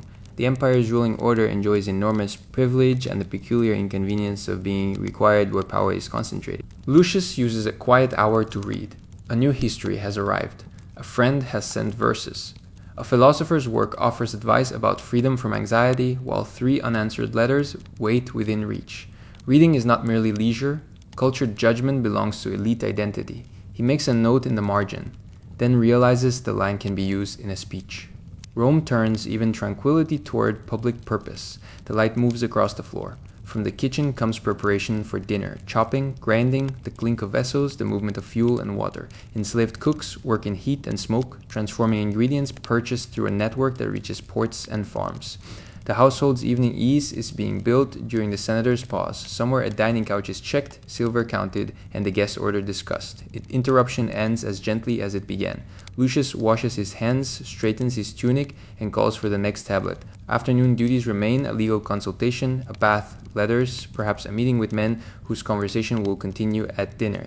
The sun has passed its height. Shadows lengthen under the colonnade. A few quiet minutes have separated public Rome from social Rome, and now the day gathers itself to begin again. The basilicas of Rome are not churches in Lucius's world. They are great public halls where law, commerce, administration, and conversation overlap beneath high roofs. Advocates speak in multiple courts. Clerks move through colonnades, litigants wait with witnesses. Spectators gather when a famous case promises excellent rhetoric or excellent scandal. Ideally both, a senator entering the hall brings rank into a space already crowded with arguments. Lucius may serve as judge, advocate, advisor, witness, or visible supporter. Roman legal practice values procedure, status, precedent, and persuasive performance. A case over property can involve wills, boundaries, contracts, guardianship, dowry debt, or the exact intention of a man who is now inconveniently unavailable for clarification. Documents are read, witnesses are questioned, jurists provide opinions whose elegance does not always reduce the number of possible interpretations. If Lucius acts as advocate, he prepares with secretaries and assistants. Facts are organized, unfavorable facts are reorganized, and the opposing case is described as either confused or dangerously clever, depending on which sounds worse. Roman courtroom speeches can be long and highly crafted. Character matters. An advocate may explain not only what happened, but what kind of person would do such a thing. The law listens while social reputation sits beside it. Provincial cases carry special weight. Communities can prosecute former governors for extortion and abuse, often with senatorial advocates on both sides. The trial becomes a test of Rome's claim to govern justly. It also becomes a contest between provincial testimony and aristocratic networks. Lucius may sincerely want accountability while knowing the accused from dinners, campaigns, and family alliances. Justice arrives through relationships it is meant to judge. Petitions extend beyond formal courts. Individuals and cities ask magistrates, senators, and the emperor for decisions. A veteran wants recognition of service. A freedman seeks protection of a bequest. A town requests permission to rebuild a bath. A father disputes a local ruling. The sheer volume of human need encourages delegation and standard forms. To the official, one petition resembles many. To the petitioner, it may contain the whole future. Lucius learns to distinguish urgency from presentation. Wealthy men arrive with polished advocates and clean documents. Poor petitioners may bring confused stories, incomplete proof, and the marks of travel. The Roman system does not give equal voice automatically. A patron can translate a weak person's problem into language authority respects. This is one reason clients seek powerful protectors. Access does not guarantee justice, but lack of access makes justice harder to locate. Courtrooms can be noisy. Rival advocates attract supporters who applaud useful passages. Professional or organized clique-like enthusiasm is the subject of complaint. A young speaker may mistake volume for victory. An older judge watches the evidence while secretly wishing everyone had been trained to admire the beauty of a short sentence. Lucius remembers his rhetorical teacher and keeps one hand controlled within the toga. Decisions create enemies as reliably as they create conclusions.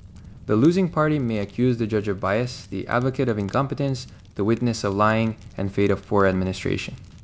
Lucius cannot preserve universal affection. He can preserve a reputation for preparation and fairness, though even that reputation will be interpreted according to who received the estate. Public service means accepting that half the people leaving a dispute will describe your wisdom differently. When proceedings end, the basilica does not become silent. Another court continues nearby. Merchants discuss accounts in the shade. Young men observe famous advocates, messengers see clients. Lucius steps into a portico where afternoon light lies warm across the paving. He has spent hours turning complicated lives into defined questions. Outside lives immediately become complicated again. He closes the tablet, gives one final instruction, and heads toward the baths where Roman society performs a more lightly clothed form of politics.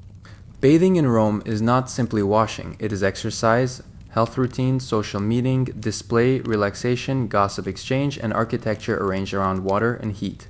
Large public bath complexes can serve thousands across the day, while smaller private establishments and household baths provide alternatives. An elite man may choose where to appear based on convenience, company, and what he hopes to accomplish, while seeming not to work. Lucius arrives with attendants carrying towels, oils, scraping tools, and clothing. Entrance fees at public baths are modest, though status shapes every interaction after entry. In the changing area, belongings require supervision. Theft at baths is common enough to inspire curses and complaints. A senator who governs provinces still wants someone washing his sandals. The sequence varies. He may exercise first in a palestra, walking, stretching, playing a light ball game, or watching younger men demonstrate enthusiasm. Roman medical thought values balance among food, activity, bathing, and rest, though individual advice differs. Lucius wants the glow of health without the appearance of training for a profession. The ideal statesman possesses a fit body because virtue arranged it naturally between committee meetings. Warm rooms prepare the skin. The caldarium offers heat and steam. The tepidarium provides gentler warmth. The frigidarium brings cold water and a sharp return to alertness.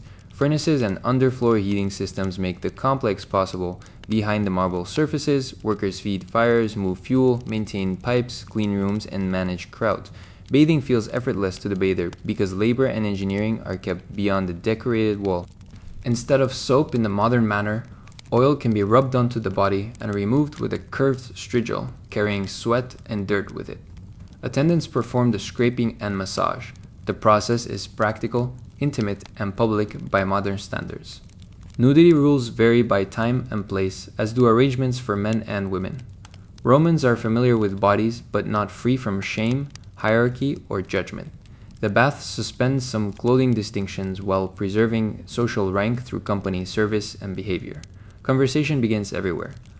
Lucius hears a legal rumor in the warm room, estate news near the pool, and a request for support before his shoulders are dry. A colleague praises this morning's speech. Another says he heard only the conclusion, a neat way to avoid agreement. A younger man waits for an introduction. Baths allow encounters not requiring a formal appointment, which is convenient for everyone except the person hoping to bathe. Public complexes may include gardens, libraries, artworks, food cellars, and spaces for strolling. A senator can spend hours there without appearing idle, because culture and society surround him. He reads an inscription, admires a statue, and walks beneath a portico, while a friend explains why a provincial post should go to his nephew. Leisure becomes a softer corridor of administration. The baths also reveal Rome's scale and inequality. Citizens, freedmen, foreigners, slaves attending masters, laborers, merchants, and elites share the wider institution without sharing the same life. Some come after exhausting physical work. Lucius comes after exhausting speech. Some own no private water supply. Lucius's house may have elaborate arrangements, yet he still values the public scene. Rome's collective luxuries can be more impressive than private comfort and far more useful for being seen. At last he is dried, oiled lightly, groomed, and dressed for evening. The toga may be unnecessary at a private dinner. A more comfortable synthesis can finally replace the public architecture of wool. He feels clean, warm, and temporarily released from the dust of the forum. Outside the bath, attendants gather the belongings. The political conversation has produced 2 invitations, one warning and a promise to read the nephew's speech. Roman relaxation has once again completed a respectable amount of work. The cena is the principal meal of the day, and in an elite household, a carefully staged social event. Guests arrive in the late afternoon or evening, depending on season and custom. The dining room or triclinium takes its name from the arrangement of couches around the central space. Diners recline according to Roman habit, supported on the left elbow, while slaves serve dishes and pour wine. Seating communicates rank before the first course appears. Lucius and his wife have chosen the guest list with care. A senior senator adds prestige. A witty literary friend improves conversation. A younger man receives encouragement. A provincial notable may carry useful news. 2 rivals are not placed close unless the household wants. An evening remembered for reasons unrelated to digestion. Invitations create inclusion and exclusion travels quickly. The man not invited will insist he preferred a quiet meal. Then ask 3 people who attended. The meal can begin with eggs, vegetables, salads, olives, shellfish, or other appetizers, followed by fish, poultry, meat, legumes, grains, and elaborate sauces according to wealth and taste. Fruit, nuts, and sweets may close it. Garum and related fish sauces season many dishes. Imported pepper, fine wines, and rare ingredients demonstrate the reach of empire, yet not every senatorial dinner is an endless parade of dormice and flaming peacocks. Roman elite eating ranges from simple to extravagant, and literary descriptions often emphasize excess because ordinary moderation makes weak satire. Wine is mixed with water in a bowl and served in cups. The ratio can become a subject of choice and performance.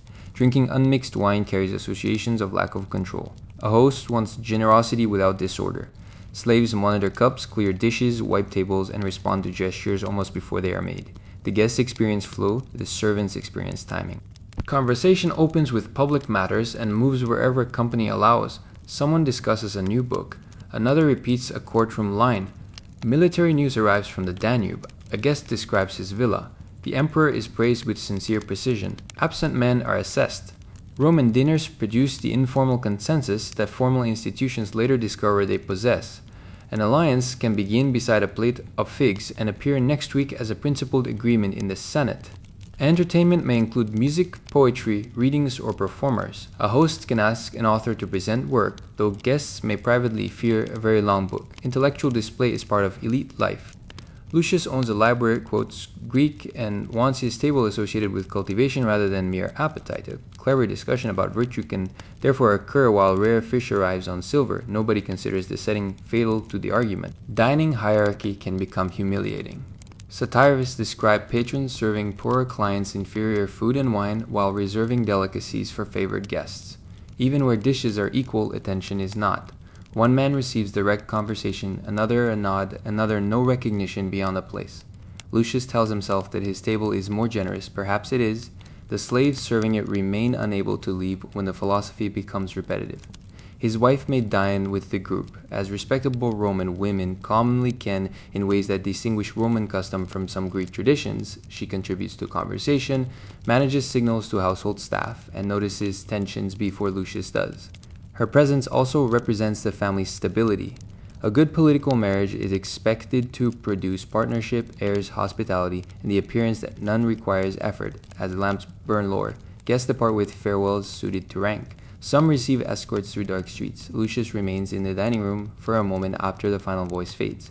Cushioned are disturbed cups half empty and scraps wait to be cleared.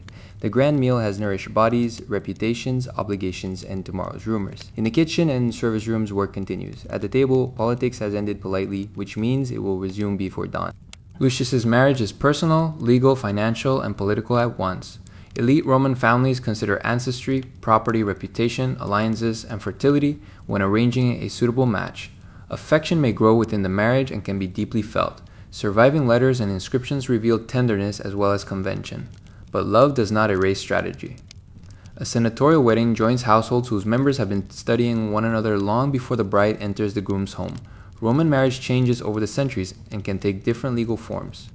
By the late Republic and early Empire, many elite wives remain legally connected to their birth families rather than passing fully under a husband's hand.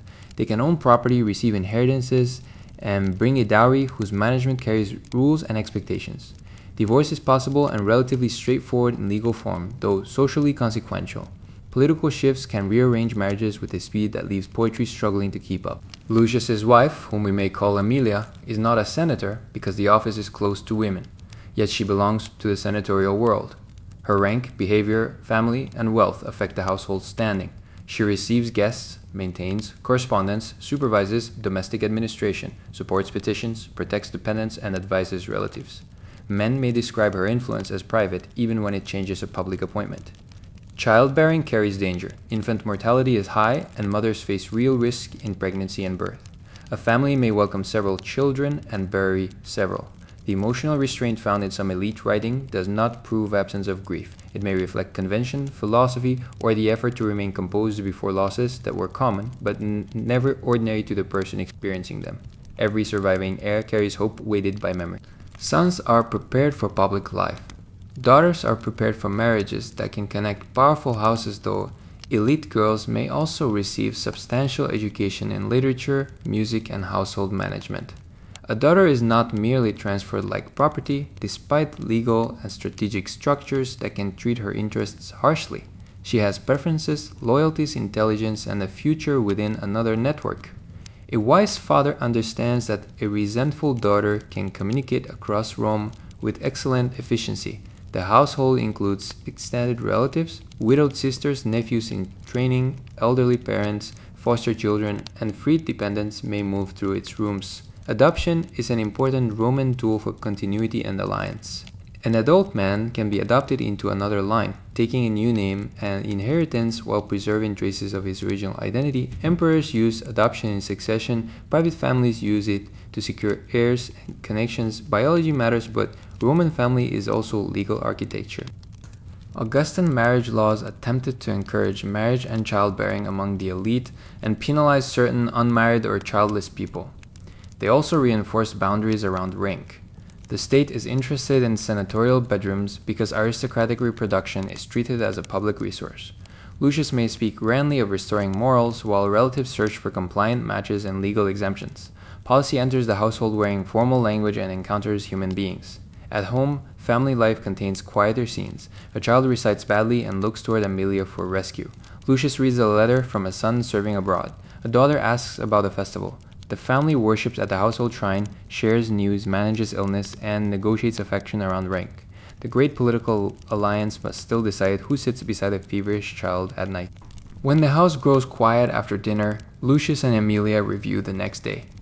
She mentions that one guest offended another, a detail he missed while discussing aqueduct repairs.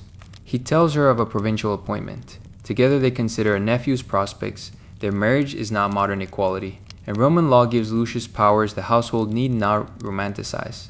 Yet the life he causes is built jointly in practice, the lamps lower, beyond the courtyard. Rome speaks softly in distant wheels, and the alliance becomes for a few hours simply two tired people at the end of a long day. Almost every comfort in Lucius's household rests upon enslavement. Rome's elite does not merely own a few servants in the modern sense. Enslaved people can be present throughout the city house, country estates, workshops, offices, kitchens, baths, gardens, transport, education, and entertainment. They are legally property bought, sold, inherited, punished, freed, and separated from family according to the decisions of owners. Any gentle account of senatorial life must let this reality remain clear, even when the narration itself stays quiet. The household staff is highly organized. A steward may supervise domestic operations. The doorkeeper manages entry, personal attendants dress Lucius and accompany him.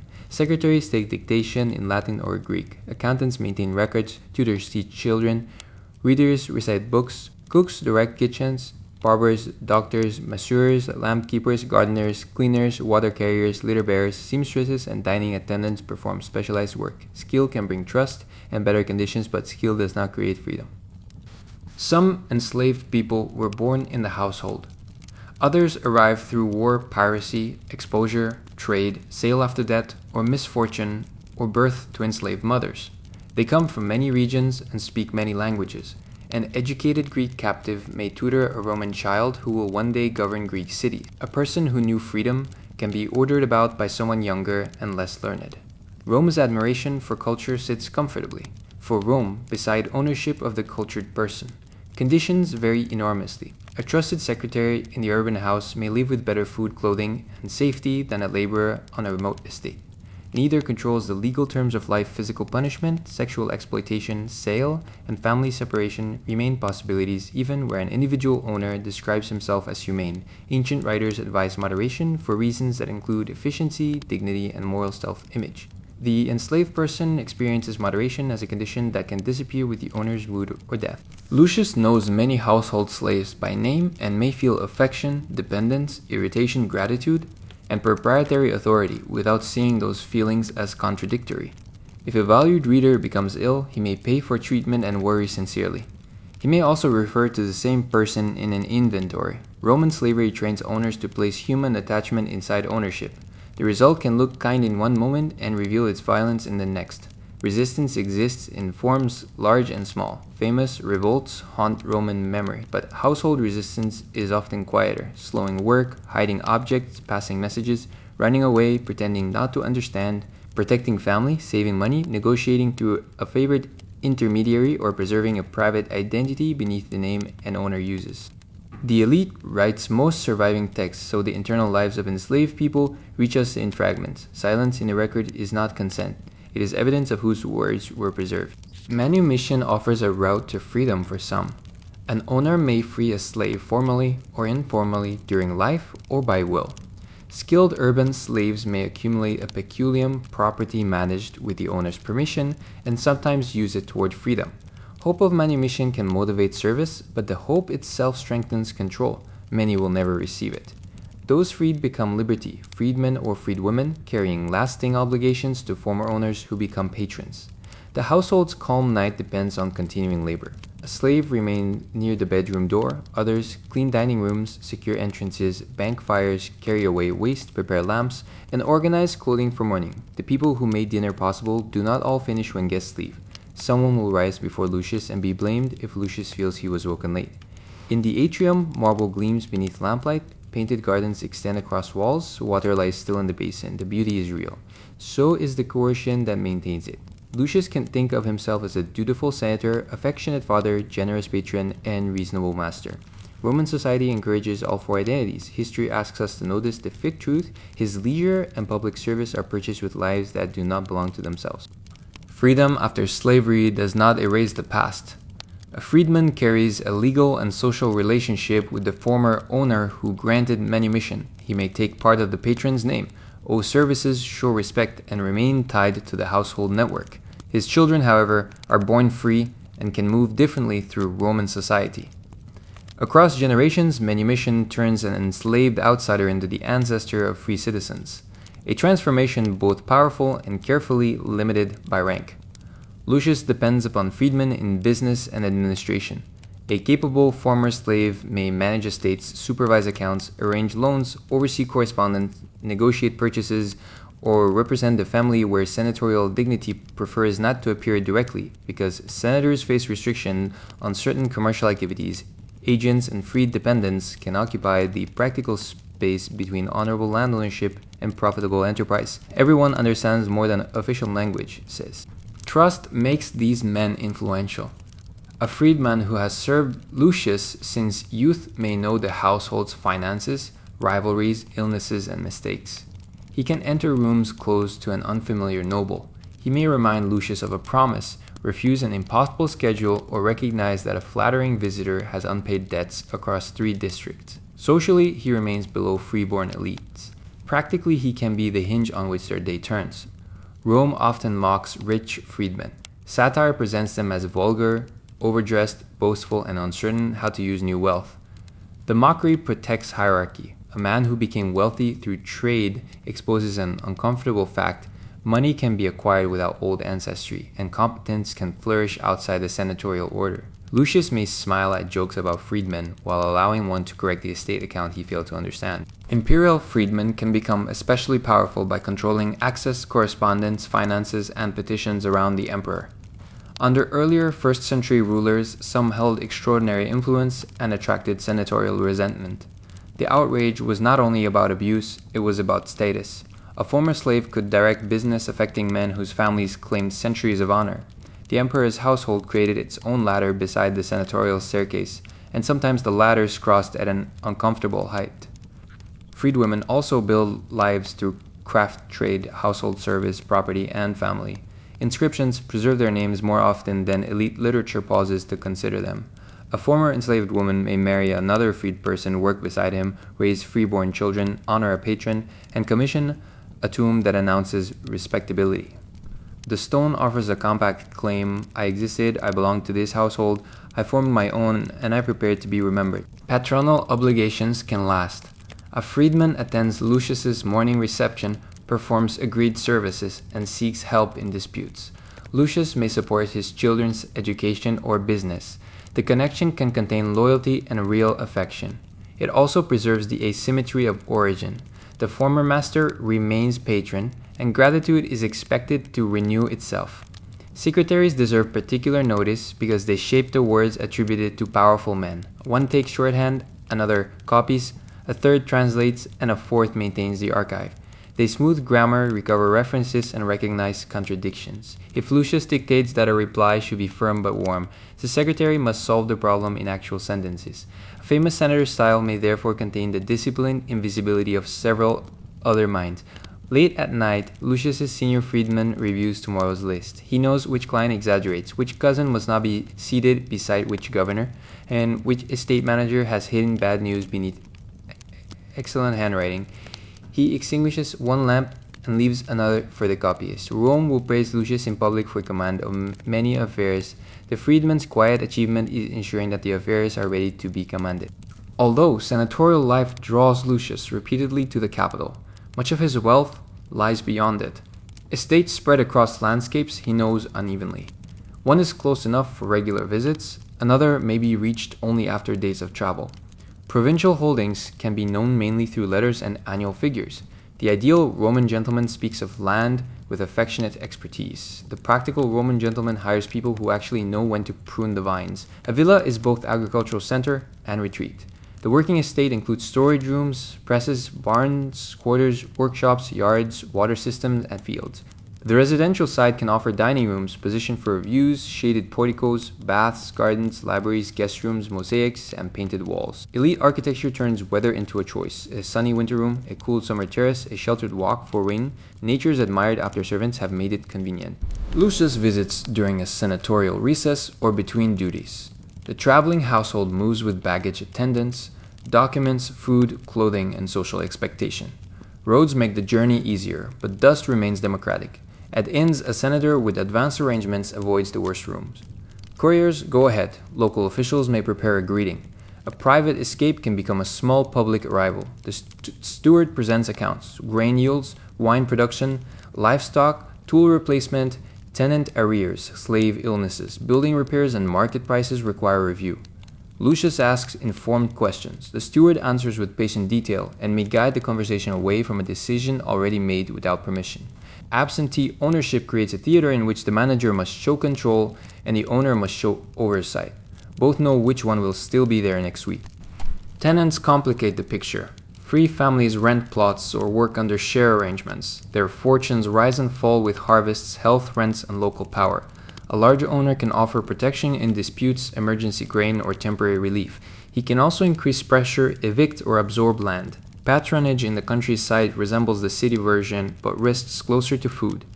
When Lucius grants a delay after storm, the decision is merciful and also preserves the workers on whom future income depends. Enslaved agricultural labor ranges from skilled management to punishing field and workshop tasks. Some estates use chained labor, though ancient evidence and practice vary. Owners fear escape, theft, sabotage, and revolt because coercion produces danger as well as profit. Agricultural manuals can discuss people beside animals and equipment. The coldness is instructive. A senator reading such advice may think he is managing property rationally. The human beings being managed know the category is false. The estate connects to markets. Wine travels in amphorae. Olive oil, grain, wool, fruit, timber, and specialty products move along roads, rivers, and sea routes. Local demand and distant prices shape decisions. The senator restricted from maritime commerce remains supported by an economy that crosses water. Respectability grows vines. Profit loads them onto somebody else's ship. Still, Lucius may genuinely love the countryside. He walks beneath plane trees, reads in a garden, dictates letters beside a fountain, and watches clouds over fields. Elite Roman writers describe villas as places where the mind recovers from the city and finds time for literature. The retreat is never complete. Petitioners arrive. Neighbors invite. Accounts wait. A messenger from Rome can turn a peaceful afternoon into immediate packing. At dusk, the estate offers a broad quiet unavailable in the capital. Smoke rises from work areas. Animals settle. The villa lamps appear one by one. Lucius listens to frogs near a pond and imagines the ancient virtue of the farmer statesman called from his field to save Rome and eager to return. It is a pleasing image. His own field is maintained by tenants, slaves, and managers while he reads beside heated water. Rome's ideals are often most comfortable at a distance. A senatorial career can take Lucius from the calm of an Italian villa to responsibility for an entire province. Former consuls and praetors receive governorships according to the imperial system. Some peaceful provinces are assigned through the Senate. Frontier provinces with legions fall under the emperor and his legate. The distinction matters because military power is the foundation no emperor casually distributes. Before departure, preparation fills months. Lucius selects staff, a quaestor, or financial officers where relevant legates, friends, legal advisors, secretaries, doctors, servants, and attendants. Some seek the journey for experience, some for profit, some because refusing a patron is difficult. Family members may accompany him. Baggage multiplies. Letters of introduction travel ahead. A governor setting out to condemn provincial luxury can resemble a small migrating town. The province is not an empty region waiting for Roman administration. It contains old cities, local councils, temples, laws, languages, rivalries, markets, and elites. Rome governs through these structures as much as over them. Municipal leaders collect revenue, maintain order, fund buildings, and compete for honor. Lucius must understand which customs can continue, which disputes threaten stability, and which delegation has described a private feud as a crisis for the empire. His duties include justice, finance, public order, infrastructure, and communication with Rome. He travels on circuit to hear cases. Crowds gather in each city. Litigants have waited months. Local notables offer hospitality so generous that accepting it may look corrupt and refusing it may look hostile. Lucius carries instructions about gifts and conduct, plus the knowledge that predecessors found creative ways around instructions.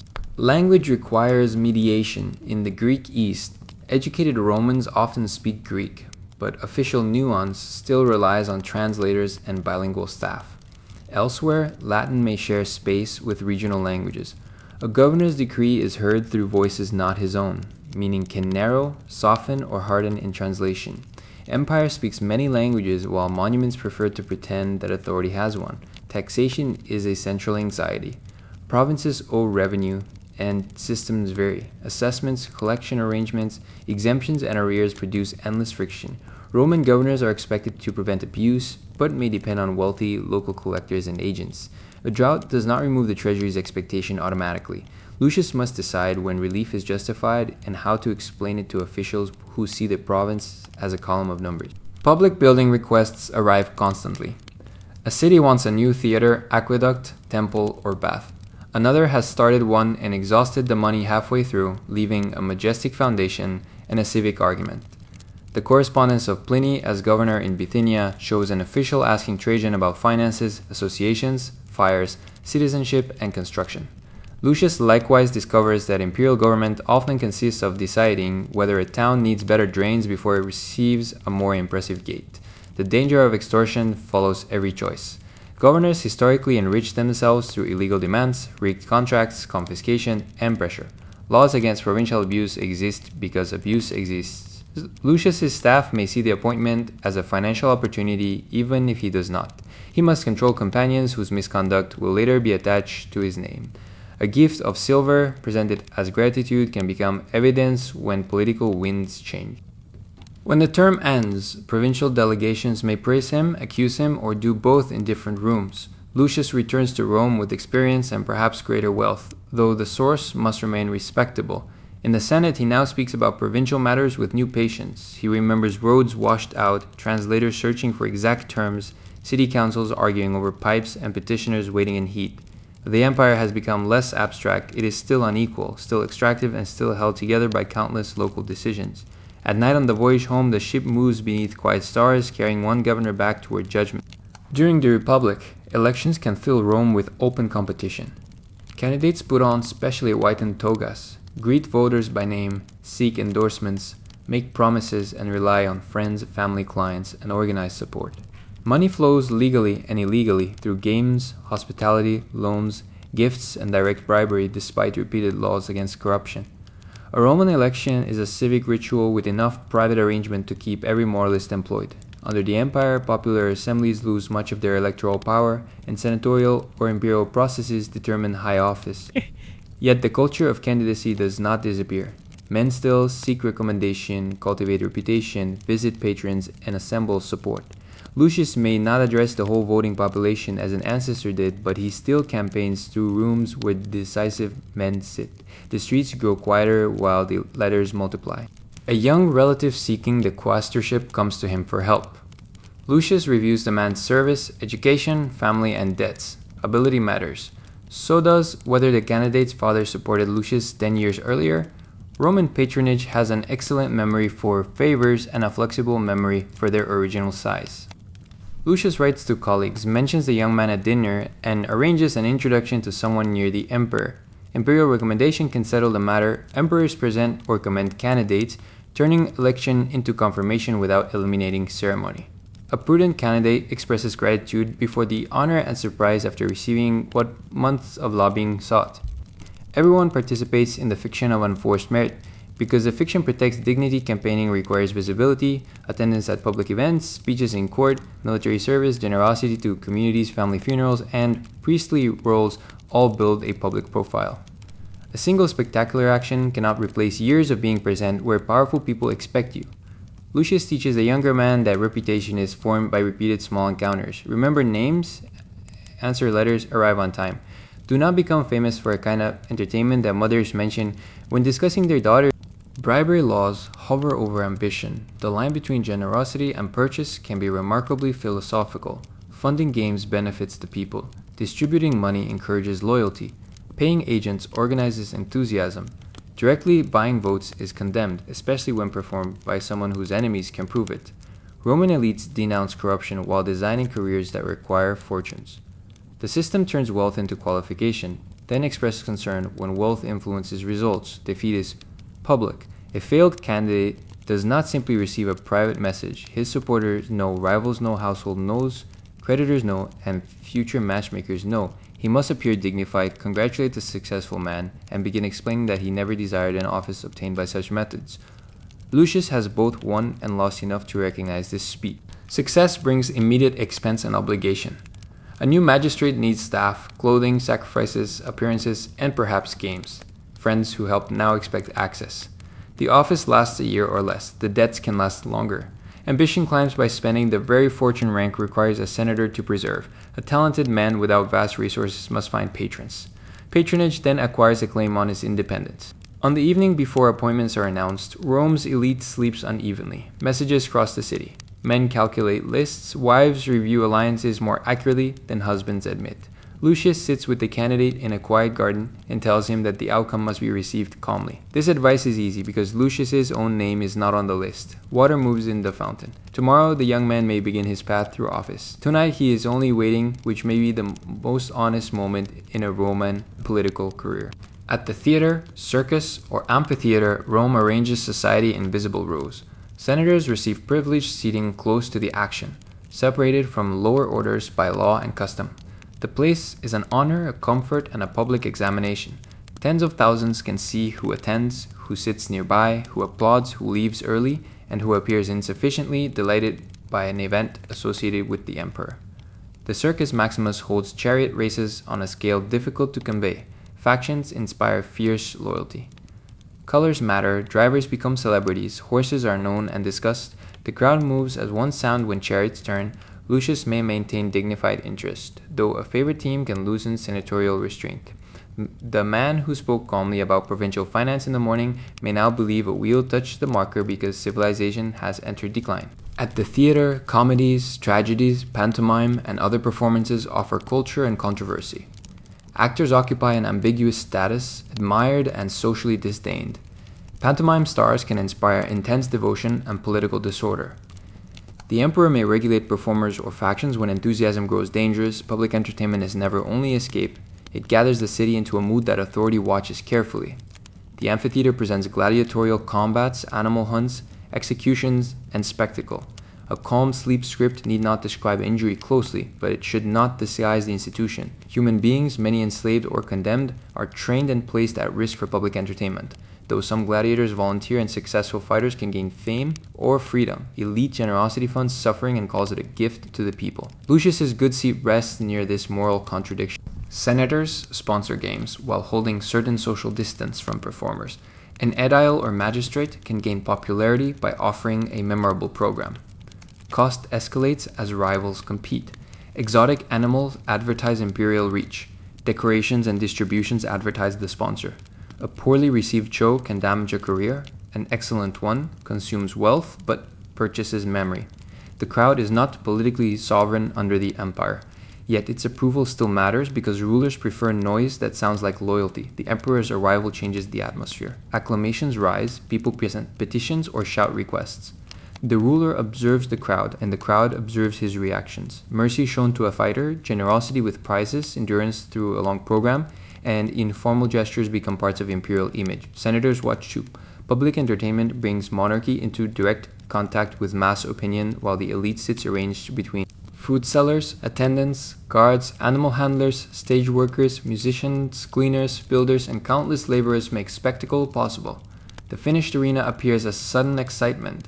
Behind it lies logistics as complex as a campaign. Animals travel from distant regions, sets are constructed, participants are trained, Crowds need entrances, exits, water, and order. Rome turns administration into amazement. Lucius greets colleagues from his assigned place. A marriage prospect is noticed across the seating.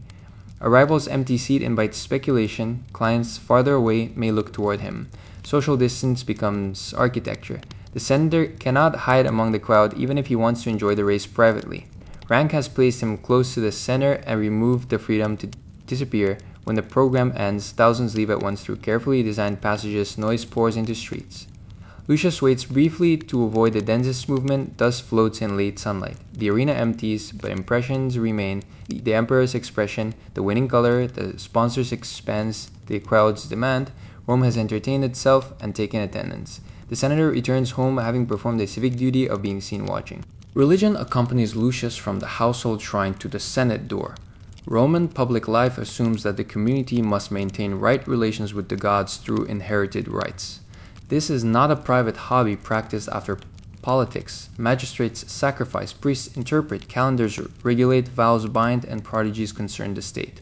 A senator can discuss drainage and divine favor during the same meeting without feeling that the agenda has changed subject.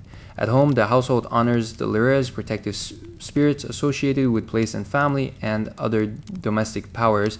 Offerings of wine, incense, food, or garlands mark routine and special occasions. The paterfamilias holds formal religious responsibility, but women, children, freed people, and slaves also participate in household practice. The small shrine connects an enormous political family to daily gestures performed in countless Roman homes. Elite men may belong to prestigious priestly colleges. The pontiffs oversee important areas of sacred law. Augurs interpret signs, especially the behavior of birds and the ritual condition of the heavens for public action. The quindecimviri guard and consult the Sibylline books under extraordinary circumstances. Other colleges and brotherhoods preserve ancient ceremonies whose language can be so old that even participants explain it with confidence stronger than certainty. Priesthood enhances Lucius's standing and adds duties. He attends sacrifices, banquets, festivals, consultations, and ceremonies wearing prescribed garments. Some positions last for life. Membership places him among networks of senior men and gives the family another title for inscriptions. Rome is good at making service to the god socially advantageous without deciding that advantage makes devotion false. Sacrifice follows detailed form. An animal is selected, decorated, led, and examined. Officials or attendants perform specialized tasks. Prayers require exact words. Music can cover unlucky sounds. If an error occurs, the rite may be repeated. The desired outcome is pax theorum, peace, or proper accord with the gods. The physical labor, including killing and butchering, is carried out by people of lower status, while magistrates occupy the visible sacred role. As elsewhere, ceremony concentrates honor and distributes work. Omens can interrupt plans. Lightning, unusual births, strange animal behavior, dreams, rumors of statues moving, or other prodigies reach officials. Some reports are dismissed, others trigger riots, consultation, or public anxiety. Romans are not uniformly credulous. Educated men debate interpretation and mock excess, yet skepticism rarely means refusing all ritual.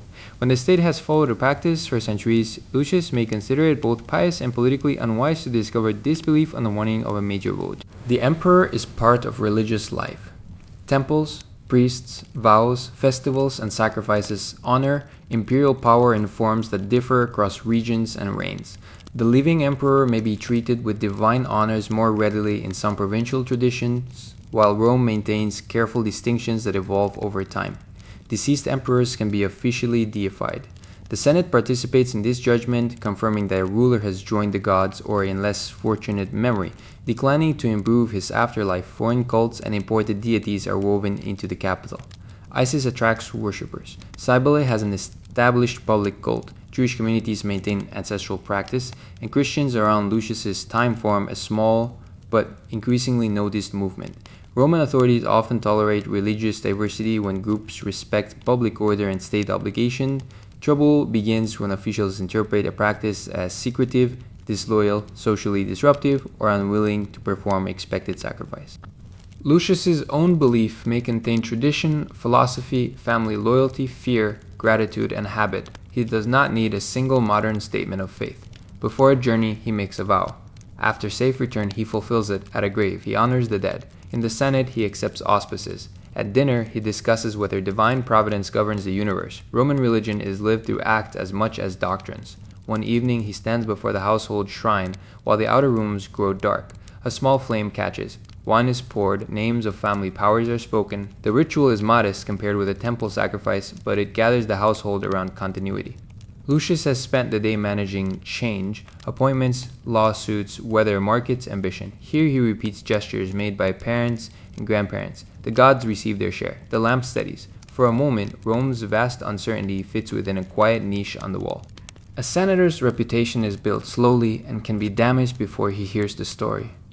Rome's elite circulates information through morning calls, baths, courts, porticos, dinner tables, letters, servants, barbers, theaters, and street encounters. There is no newspaper in the modern form, but there is certainly news, much of it delivered by a person who begins by saying the matter is probably untrue. Lucius lives beneath constant interpretation. If he misses a Senate meeting, illness may be considered an excuse invented after the dinner invitation became known. If he attends too closely to the emperor, he is servile. If he keeps distance, he is proud or disloyal. If he spends generously, he is extravagant. If he economizes, his estate must be failing. Roman status is a game in which every move has at least two hostile explanations. Reputation, fama, has practical consequences. It affects credit, marriage, appointment, legal credibility, patronage, and safety. A man known for keeping promises receives more requests because people expect results. A man known for cruelty may discourage minor opposition while encouraging major enemies to preserve evidence. Lucius curates the public self through speeches, letters, architecture, generosity, friendships, and the behavior of his household. The household itself leaks information. Enslaved attendants hear intimate conversations because invisibility is part of service. Freedmen know accounts. Clients wait near doors. Guests observe who is present. A dismissed slave or angry dependent can carry stories to a rival. Lucius cannot control every voice, so he controls the rooms in which sensitive subjects are discussed. Roman houses are open centers of business and therefore poor containers for secrets. Dinner guests require care. Inviting a man under suspicion may be defended as friendship or interpreted as conspiracy. Failing to invite him may announce that suspicion has spread. Under a nervous emperor, association can become evidence. Under a confident emperor, excessive avoidance looks cowardly. Lucius's safest course depends on political weather described by people who disagree about clouds. Satire sharpens reputational fear. Poets and epigrammatists compress a man's vanity, stinginess, or bad breath into lines that outlive his public works. Patronizing writers offers prestige but also brings dangerous observers into the dining room. A poet grateful for dinner can praise the host. A poet disappointed by the wine can achieve immortality in another direction. Lucius learns to serve the same vintage to everyone who can scan a verse. Formal disgrace is more serious. Censors in the Republic could remove men from the Senate for conduct judged unworthy. Emperors and later mechanisms continue supervision of rank. Conviction, financial failure, scandal, or imperial hostility can end a career. The senatorial order presents itself as morally distinguished because Rome entrusts it with authority. Every notorious senator threatens the claim, so the order condemns him with the energy of a family insisting that one cousin was never truly close. Lucius protects his dignitas by appearing consistent. He honors obligations, moderates visible luxury, attends ceremonies, supports friends, without supporting their worst decisions, and allows others to mention his achievements. Self-praise is unavoidable but better placed in the mouths of allies. An inscription can call him modest in letters large enough to be read across a square. Private character and public image are not wholly separate. Repeating the performance of fairness may encourage fair decisions. Maintaining a reputation for calm can train Lucius to pause before anger. Social expectation can restrain as well as distort. The desire to be thought good is not goodness, but Rome builds much of public ethics from the hope that honorable men fear shame. At night, a friend quietly reports a rumor concerning Lucius and a provincial contract. The claim is false, but plausible enough to travel. Lucius dictates 2 letters, chooses one witness to visit, and decides not to respond publicly yet. Anger would feed the story. Silence might starve it or confirm it. There is no perfect choice. He closes the tablet and listens to a fountain in the dark garden. Somewhere beyond the wall, another version of his life is already being told. Most senatorial days are not crises, but Rome is a city built from combustible materials, dependent on distant food supplies, crowded beside a river that can flood. fire shortage, collapse, epidemic, and public disorder can interrupt procedure without asking whether the proper committee has met. When trouble comes, the senator discovers which parts of his authority are ceremonial and which people expect him to act. Fire is a constant fear. Apartment buildings contain timber, lamps, braziers, cooking flames, workshops, and narrow access. The vigiles patrol at night as watchmen and firefighters carrying equipment and enforcing precautions. Even with organized response, flame can move quickly through dense districts. Lucius may wake to a red sky and the sound of shouting far beyond his atrium. His household reacts immediately. Doors are secured, documents gathered, water prepared, and information sought. If the fire is distant, Lucius sends people to learn which properties, clients, and public buildings are threatened. If close status offers no immunity from smoke, family members move toward a safer house. Slaves carry chests and children. The collection order reveals the household's priorities with uncomfortable speed. Afterward, relief becomes political. Homeless residents need shelter and food, rents. Rebuilding, street clearance, and accusations of profiteering arise. Wealthy men can open property, donate money, or distribute grain. The emperor may lead the response and gain loyalty through visible action. Senators contribute according to means and expectation. Generosity is real help and public theater at once. A ruined family does not object if the bread comes with an inscription. Grain supply is equally sensitive. Rome depends on shipments from regions, including Egypt and North Africa, moved through ports, warehouses, river craft, and distributions. Whether at sea, harvest failure, corruption, or delay can raise prices and anxiety. The urban population understands quickly when bread becomes scarce. A ruler who feeds Rome appears legitimate. A senate discussing philosophy while queues lengthen appears less so. Officials supervise the annona, the grain supply under structures that expand through the imperial period. Lucius may serve on related tasks or receive reports. Numbers become urgent, ships arrived, reserves remain, mills operate, distributions continue. Behind each figure are sailors, dock workers, warehouse laborers, bakers, officials, animals, and enslaved people. Rome's daily loaf is an imperial achievement, repeated so often that success becomes invisible and failure becomes a crowd. Flooding from the Tiber creates another pattern of trouble. Water enters low districts, damages buildings, contaminates supplies, interrupts traffic, and leaves mud. Proposals to control the river raise engineering, property, religious, and local objections. Diverting water protects one place and threatens another. Lucius listens to experts who agree that action is necessary and disagree about every action. Public disorder tests communication. Rumor can turn a delay into suspected hoarding. Crowds gather at games, markets, and distribution points where anger can be expressed directly. Magistrates, prefects, urban cohorts, and the emperor respond. A senator may address people, mediate, or simply avoid making the situation worse. The old republican image of aristocrats leading citizens meets an imperial reality in which trained forces and appointed administrators carry much of emergency power. Crisis exposes social distance. Lucius has multiple houses, stored food, water carried by servants, and friends with villas beyond the city.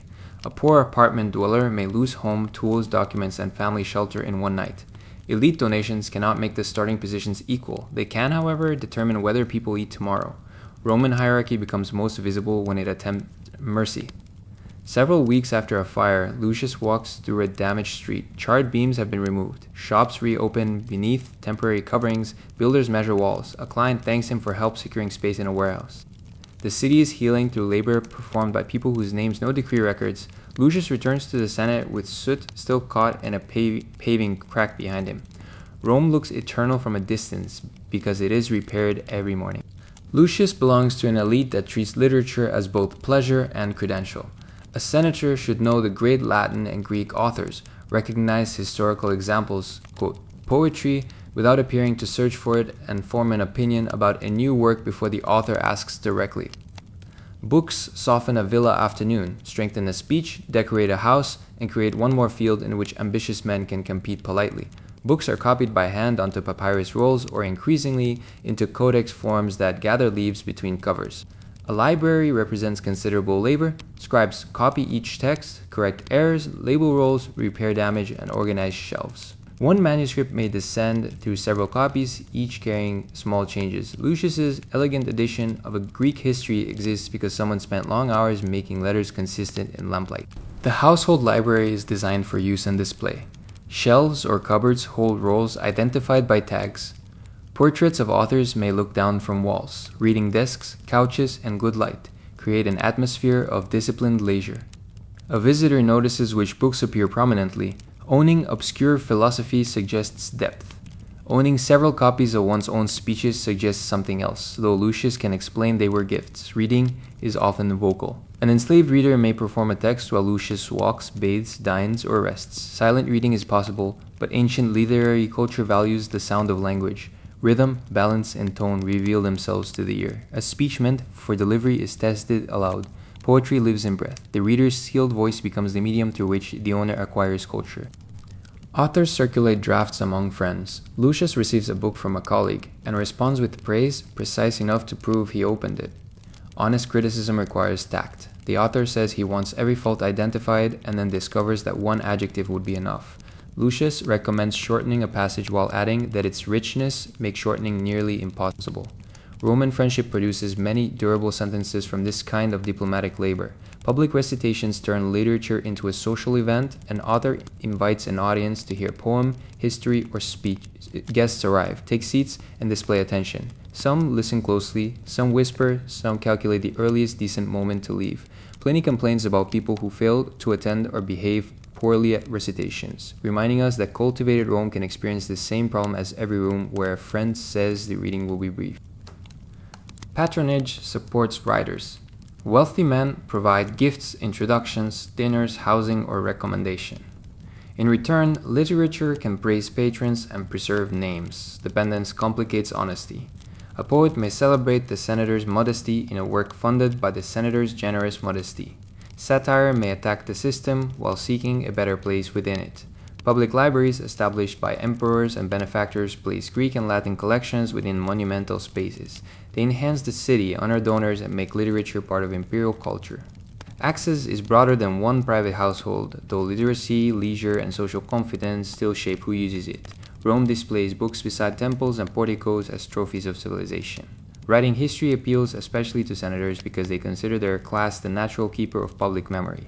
A former governor can narrate campaigns, explain policy, praise ancestors, and defend choices.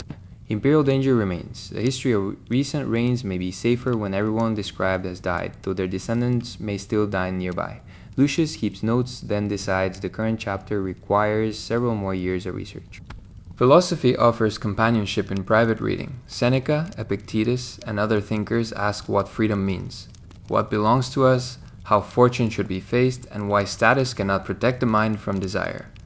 The questions reach Lucius uneasily. He owns people and discusses freedom. He possesses wealth and praises indifference to wealth. A text can expose contradiction without guaranteeing change. Near sunset, Lucius closes a roll and looks across the library. Voices from centuries are stored in quiet rows, waiting for living breath. His own speeches occupy a smaller shelf. Once he hoped they would make him immortal. Now he would be satisfied if a descendant read one carefully before quoting it. A librarian replaces the roll, dust settles invisibly. Outside, evening gathers among the columns, and the words rest until tomorrow. Even Rome's governing class has seasons. Senate business eases at certain times, and wealthy families leave the heat, congestion, and obligation of the capital for villas at Tiber, the Bay of Naples, coastal towns, or inland estates. The movement resembles leisure but requires planning on a scale that makes leisure look employed. Household members, luggage, documents, food, furniture, and social commitments travel with the owner. Lucius values the change of air. Physicians recommend particular climates for particular constitutions. The coast promises breezes and bathing. Hills promise cool nights. Mineral springs promise improvement to anyone willing to describe the taste as medicinal. A villa near friends ensures that escape from Roman society takes place within walking distance of Roman society. The day starts later by public standards, but not necessarily by the sun. Lucius reads, dictates, exercises, walks, and inspects grounds. He may hunt boar, hare, or bird, though elite accounts can make waiting in comfort sound like heroic communion with wilderness. Hunting demonstrates stamina, courage, and control over land. It also supplies dinner and stories whose animal grows more determined each year. Fishing is calmer. From a terrace above the sea, he watches boats move across bright water. Nets, lines, and traps support coastal communities. The villa's kitchen receives fish almost immediately, allowing the household to praise rustic freshness beside imported pepper. Lucius may try a line himself, surrounded by attendants trained to ensure that leisure succeeds. Neighbors visit invitations travel between villas by messenger. A morning intended for solitude becomes lunch with a former consul, followed by a reading, followed by a legal question that has followed both men from Rome. Political networks do not stop at the city boundary. They change clothing, decisions formed beneath a garden trellis return later to the Curia wearing formal dress. Family time can become more spacious. Children and grandchildren walk the grounds. Emilia oversees repairs and temple gifts connected to nearby communities. Guests stay for several nights rather than several hours. The villa reveals personalities hidden by urban schedules. One distinguished man snores, another cannot pass a mosaic without explaining it, a third brings a philosopher who treats every fig as evidence concerning the good life. Local towns expect elite attention. Lucius may serve as patron to a community, fund a building, attend a festival, judge a request, or receive honors. His rural retreat is embedded in local inequality. The grand entrance, water supply, and productive lands announce resources beyond those of most neighbors. A dedication to public baths or a market hall returns some wealth while fixing the senator's name to stone. Travel remains restricted by rank in important ways. Senators historically require permission to leave Italy, with certain nearby provinces treated as exceptions at various times. The emperor wants the governing order available and does not encourage powerful men to wander near armies without explanation. Lucius can own distant estates and govern distant provinces, yet personal movement is watched. High status opens doors and also places guards around the corridor. News from Rome arrives. A colleague has died. A case is delayed. The emperor may return soon. A session is expected. Secretaries compare travel time with weather. The pleasant villa shifts instantly into departure preparation. Clothes are packed, carts arranged, rooms closed, and local callers answered before the household moves. On the last evening, Lucius walks to the edge of the garden. Cicadas sound in warm trees. The sea or hills hold the remaining light. He has rested, though rest included correspondence, visitors, property, patronage, reading, religion, and several decisions affecting people who did not consider him on holiday. Senatorial leisure is not freedom from the role, it is the role performed where the view is better. Before dawn, wheels begin softly in the service yard. Animals are harnessed. Lamps travel between buildings. Lucius takes one final look from the portico, then turns toward the road. Rome is waiting with clients, benches, rumors, and wool. The villa settles behind him, kept by those who remain until power once again needs somewhere peaceful to recover from itself. Rank cannot negotiate successfully with age. Lucius may receive the best advice available, rest in spacious rooms, travel to cleaner air, bathe, exercise, eat carefully, and summon physicians trained in Greek medicine. He can still develop fever, gout, stomach trouble, eye disease, tooth pain, infection, injury, or the long exhaustion of a body used for decades as a platform for wool and speeches. Roman medicine combines observation, inherited theory, diet, drugs, surgery, bathing, exercise, and competing schools of thought. Physicians vary in training and status. Some are enslaved or freed. Others are prosperous, free practitioners. Greek medical learning carries prestige, though Roman writers can distrust foreign doctors with the traditional confidence of people who call them urgently when ill. A consultation begins with questions: pulse, appearance, sleep, appetite, bowels, pain, and recent habits. The doctor may recommend changes in food, wine, exercise, bathing, or climate. Medicines use herbs, minerals, animal substances, and compounds whose effectiveness ranges widely. Surgery exists and can be technically skilled, but without modern anesthesia, antisepsis, or antibiotics, even a small procedure carries danger. Lucius's household responds to illness as both family and institution. Visitors are limited. Secretaries move work nearer the bed. Emilia controls access and treatments. Slaves warm water, prepare food, clean linens, and sit through the night. Friends send delicacies and advice. The advice arriving in greater quantity. One recommends a physician. Another recommends never trusting that physician because a cousin died at 80 shortly after meeting him. Public absence creates rumor. The Senate needs to know whether Lucius will attend. Clients need help. Rivals want news while appearing concerned. A serious fever can reshape appointments and inheritance expectations across the city. The body in the shaded bedroom becomes a political event. Lucius may feel too weak to care, which is perhaps the only true vacation from status he has received. Recovery brings gratitude and performance. He fulfills vows, thanks friends, praises the doctor, rewards attendants, and returns in public before strength is complete. Appearing too soon proves vigor and risks relapse. Waiting too long protects health and encourages speculation. Roman masculinity values endurance, but the older senator increasingly learns that endurance can mean refusing another meeting. Aging changes his position in the Curia. He speaks earlier because he has held higher office. Younger men stand when he enters. His memories become evidence. He can say that a similar proposal failed under a previous emperor and watch men who were children then take notes. Seniority grants authority while hearing fades, and joins protest the route to the bench. Philosophy offers language for mortality. Stoic writers advise accepting what lies beyond control, distinguishing the good character from the failing body. Lucius has quoted these ideas for years. Applying them at 3 in the morning when pain prevents sleep is a more demanding examination than rhetoric school provided. He discovers that wisdom can be sincere and still need a cushion. Friends disappear from dinners. Places in the Senate change occupants. Names move from invitations to memorial speeches. Lucius becomes one of the old men whose stories once seemed to delay the meal. He now understands why they repeated them. Memory is a form of attendance for people no longer able to enter the room. On a mild afternoon, he walks slowly beneath the garden portico.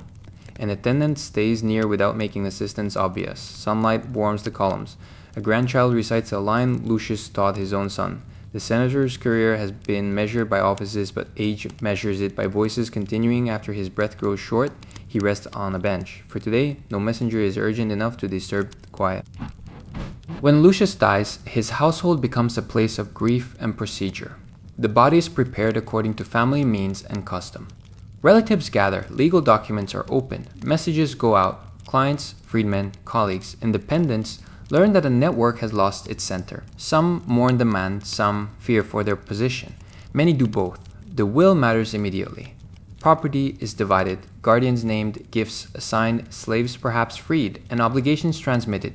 Roman wills can be complex instruments of family strategy and public memory. Lucius may reward loyal freedmen, leave money to friends, provide for descendants, and include the emperor among heirs or beneficiaries according to the expectations of his time and circumstance.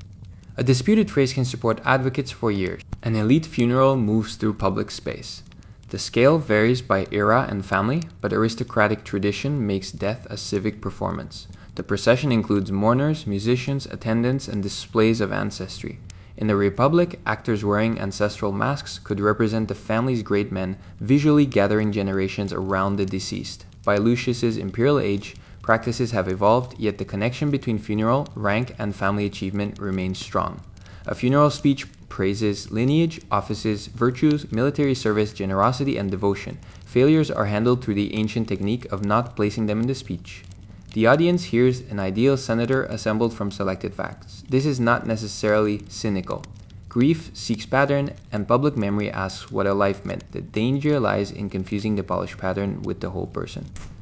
The procession may pass through the forum where Lucius spent so many mornings. Shops watch, clients follow, senators attend according to relationship and expectation. The Curia stands nearby, its benches now one member different. Rome absorbs individual death by continuing ritual. A clerk will soon write another man's name where Lucius once answered. Cremation is common among Roman elites for much of the earlier imperial period, though burial becomes increasingly popular later. The body may be burned on a pyre, the remains gathered and placed in an urn, then deposited in a tomb. Families construct monuments along roads outside the sacred city boundary. Travelers pass inscriptions that state names, offices, ages, and virtues. The dead continue campaigning for remembrance. Tombs vary from modest niches to immense structures. A senatorial family can create architecture meant to outlast living rivals. Portraits present the deceased in toga or military dress. Inscriptions compress decades into a ladder of titles: quaestor, praetor, consul, governor, priest. A person becomes a curriculum vitae in stone. Emilia's role may appear as wife and mother despite the work with which she sustained the household. And slave labor may appear nowhere despite having built the monument. Memory is political. Under hostile rulers, a senator's name can be erased, statues destroyed, and acts condemned. Under restoration, descendants may recover honors. Damnatio memoriae is never complete forgetting. Damaged inscriptions can make disgrace more visible. Rome tries to govern the past because the past governs legitimacy within the family. quieter memory survives. A cup Lucius used remains in a cabinet. A secretary remembers his preferred opening. A grandson imitates a gesture. A former slave recalls kindness and ownership as inseparable facts. A provincial town preserves a decree thanking him. An enemy remembers the vote he refused to change. No single funeral speech contains all these men. After the mourners leave, the tomb stands beside the road. Carts pass, travelers read part of the inscription, grass grows near the stone, and weather softens carved edges. Lucius spent his life maintaining dignitas, the accumulated worth of name and achievement. Now others maintain it for him. Rome continues toward offices, baths, dinners, and sleep. The purple stripe has been folded away. Before we leave Lucius, it is worth remembering that no single day describes every Roman senator.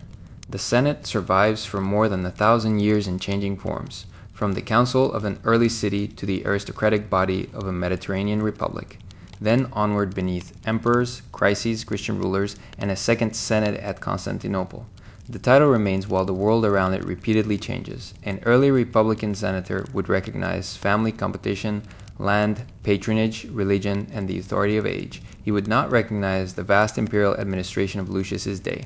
A late republican senator living through civil war would experience elections, commands, and public violence with an urgency our Trajanic composite largely avoids. For him, a Senate vote might help decide which general's army stands nearest Rome.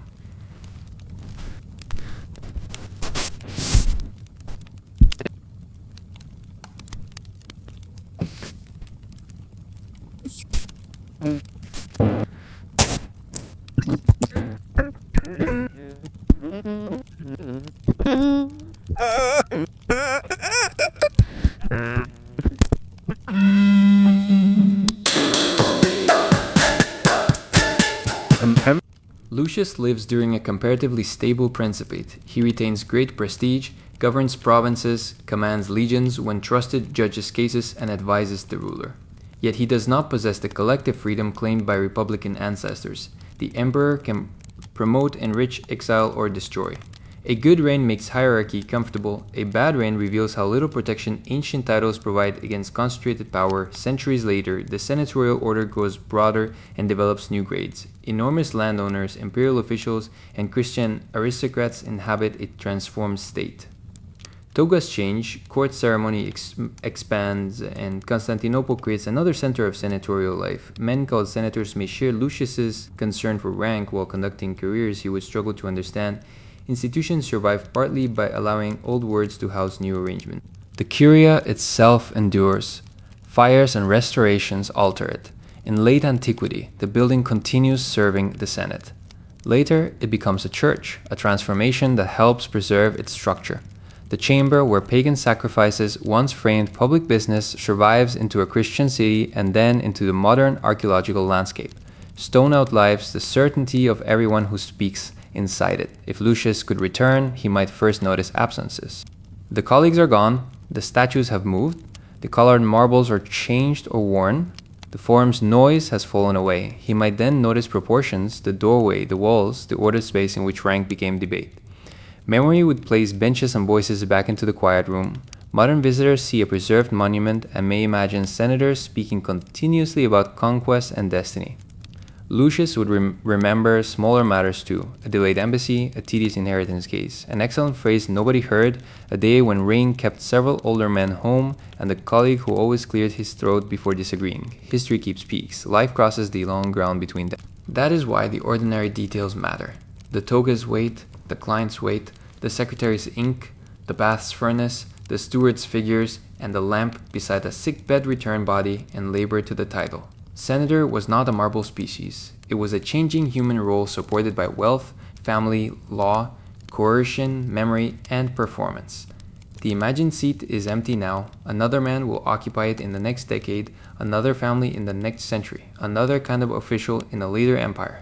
Each will believe his present arrangement is the natural era of Rome. The chamber receives them without argument. Light moves across the floor. Dust settles after the final speech, and time, the most patient presiding magistrate, calls the next name. Let us imagine, before the final silence, that Lucius has one last peaceful evening at his country villa. It need not be the literal last evening of his life. Sleep stories are allowed to arrange time gently. The day's public duties have receded, the household has eaten, and the countryside beyond the garden lies under a blue darkness untouched by the lamps of Rome. He sits beneath a portico with a light cloak against the cool air. Columns frame a view of low fields and distant hills. Water moves through a fountain in a patient repeating pattern. Somewhere near the working buildings, a door closes, somewhere among reeds. Insects begin their small night chorus. Nothing here requires a vote. On a table rests a letter from the city. It contains news of an appointment, a legal development, and a dinner. Lucius is expected to attend after his return. He has read it once and placed it face down. The empire can continue without an answer until morning. This is a modest discovery and one that age makes easier.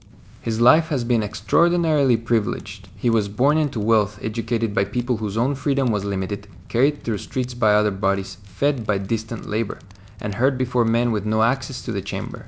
He also worked, worried, studied, traveled, judged, failed, helped, and endured. Privilege does not mean an absence of effort. It means effort undertaken from a protected height whose foundations others maintain. To be a Roman senator was therefore not one thing. During the Republic, it could mean membership in the dominant council of a fiercely competitive city-state. Under the emperors, it meant high rank, administration, wealth, danger, and negotiation beneath monarchy.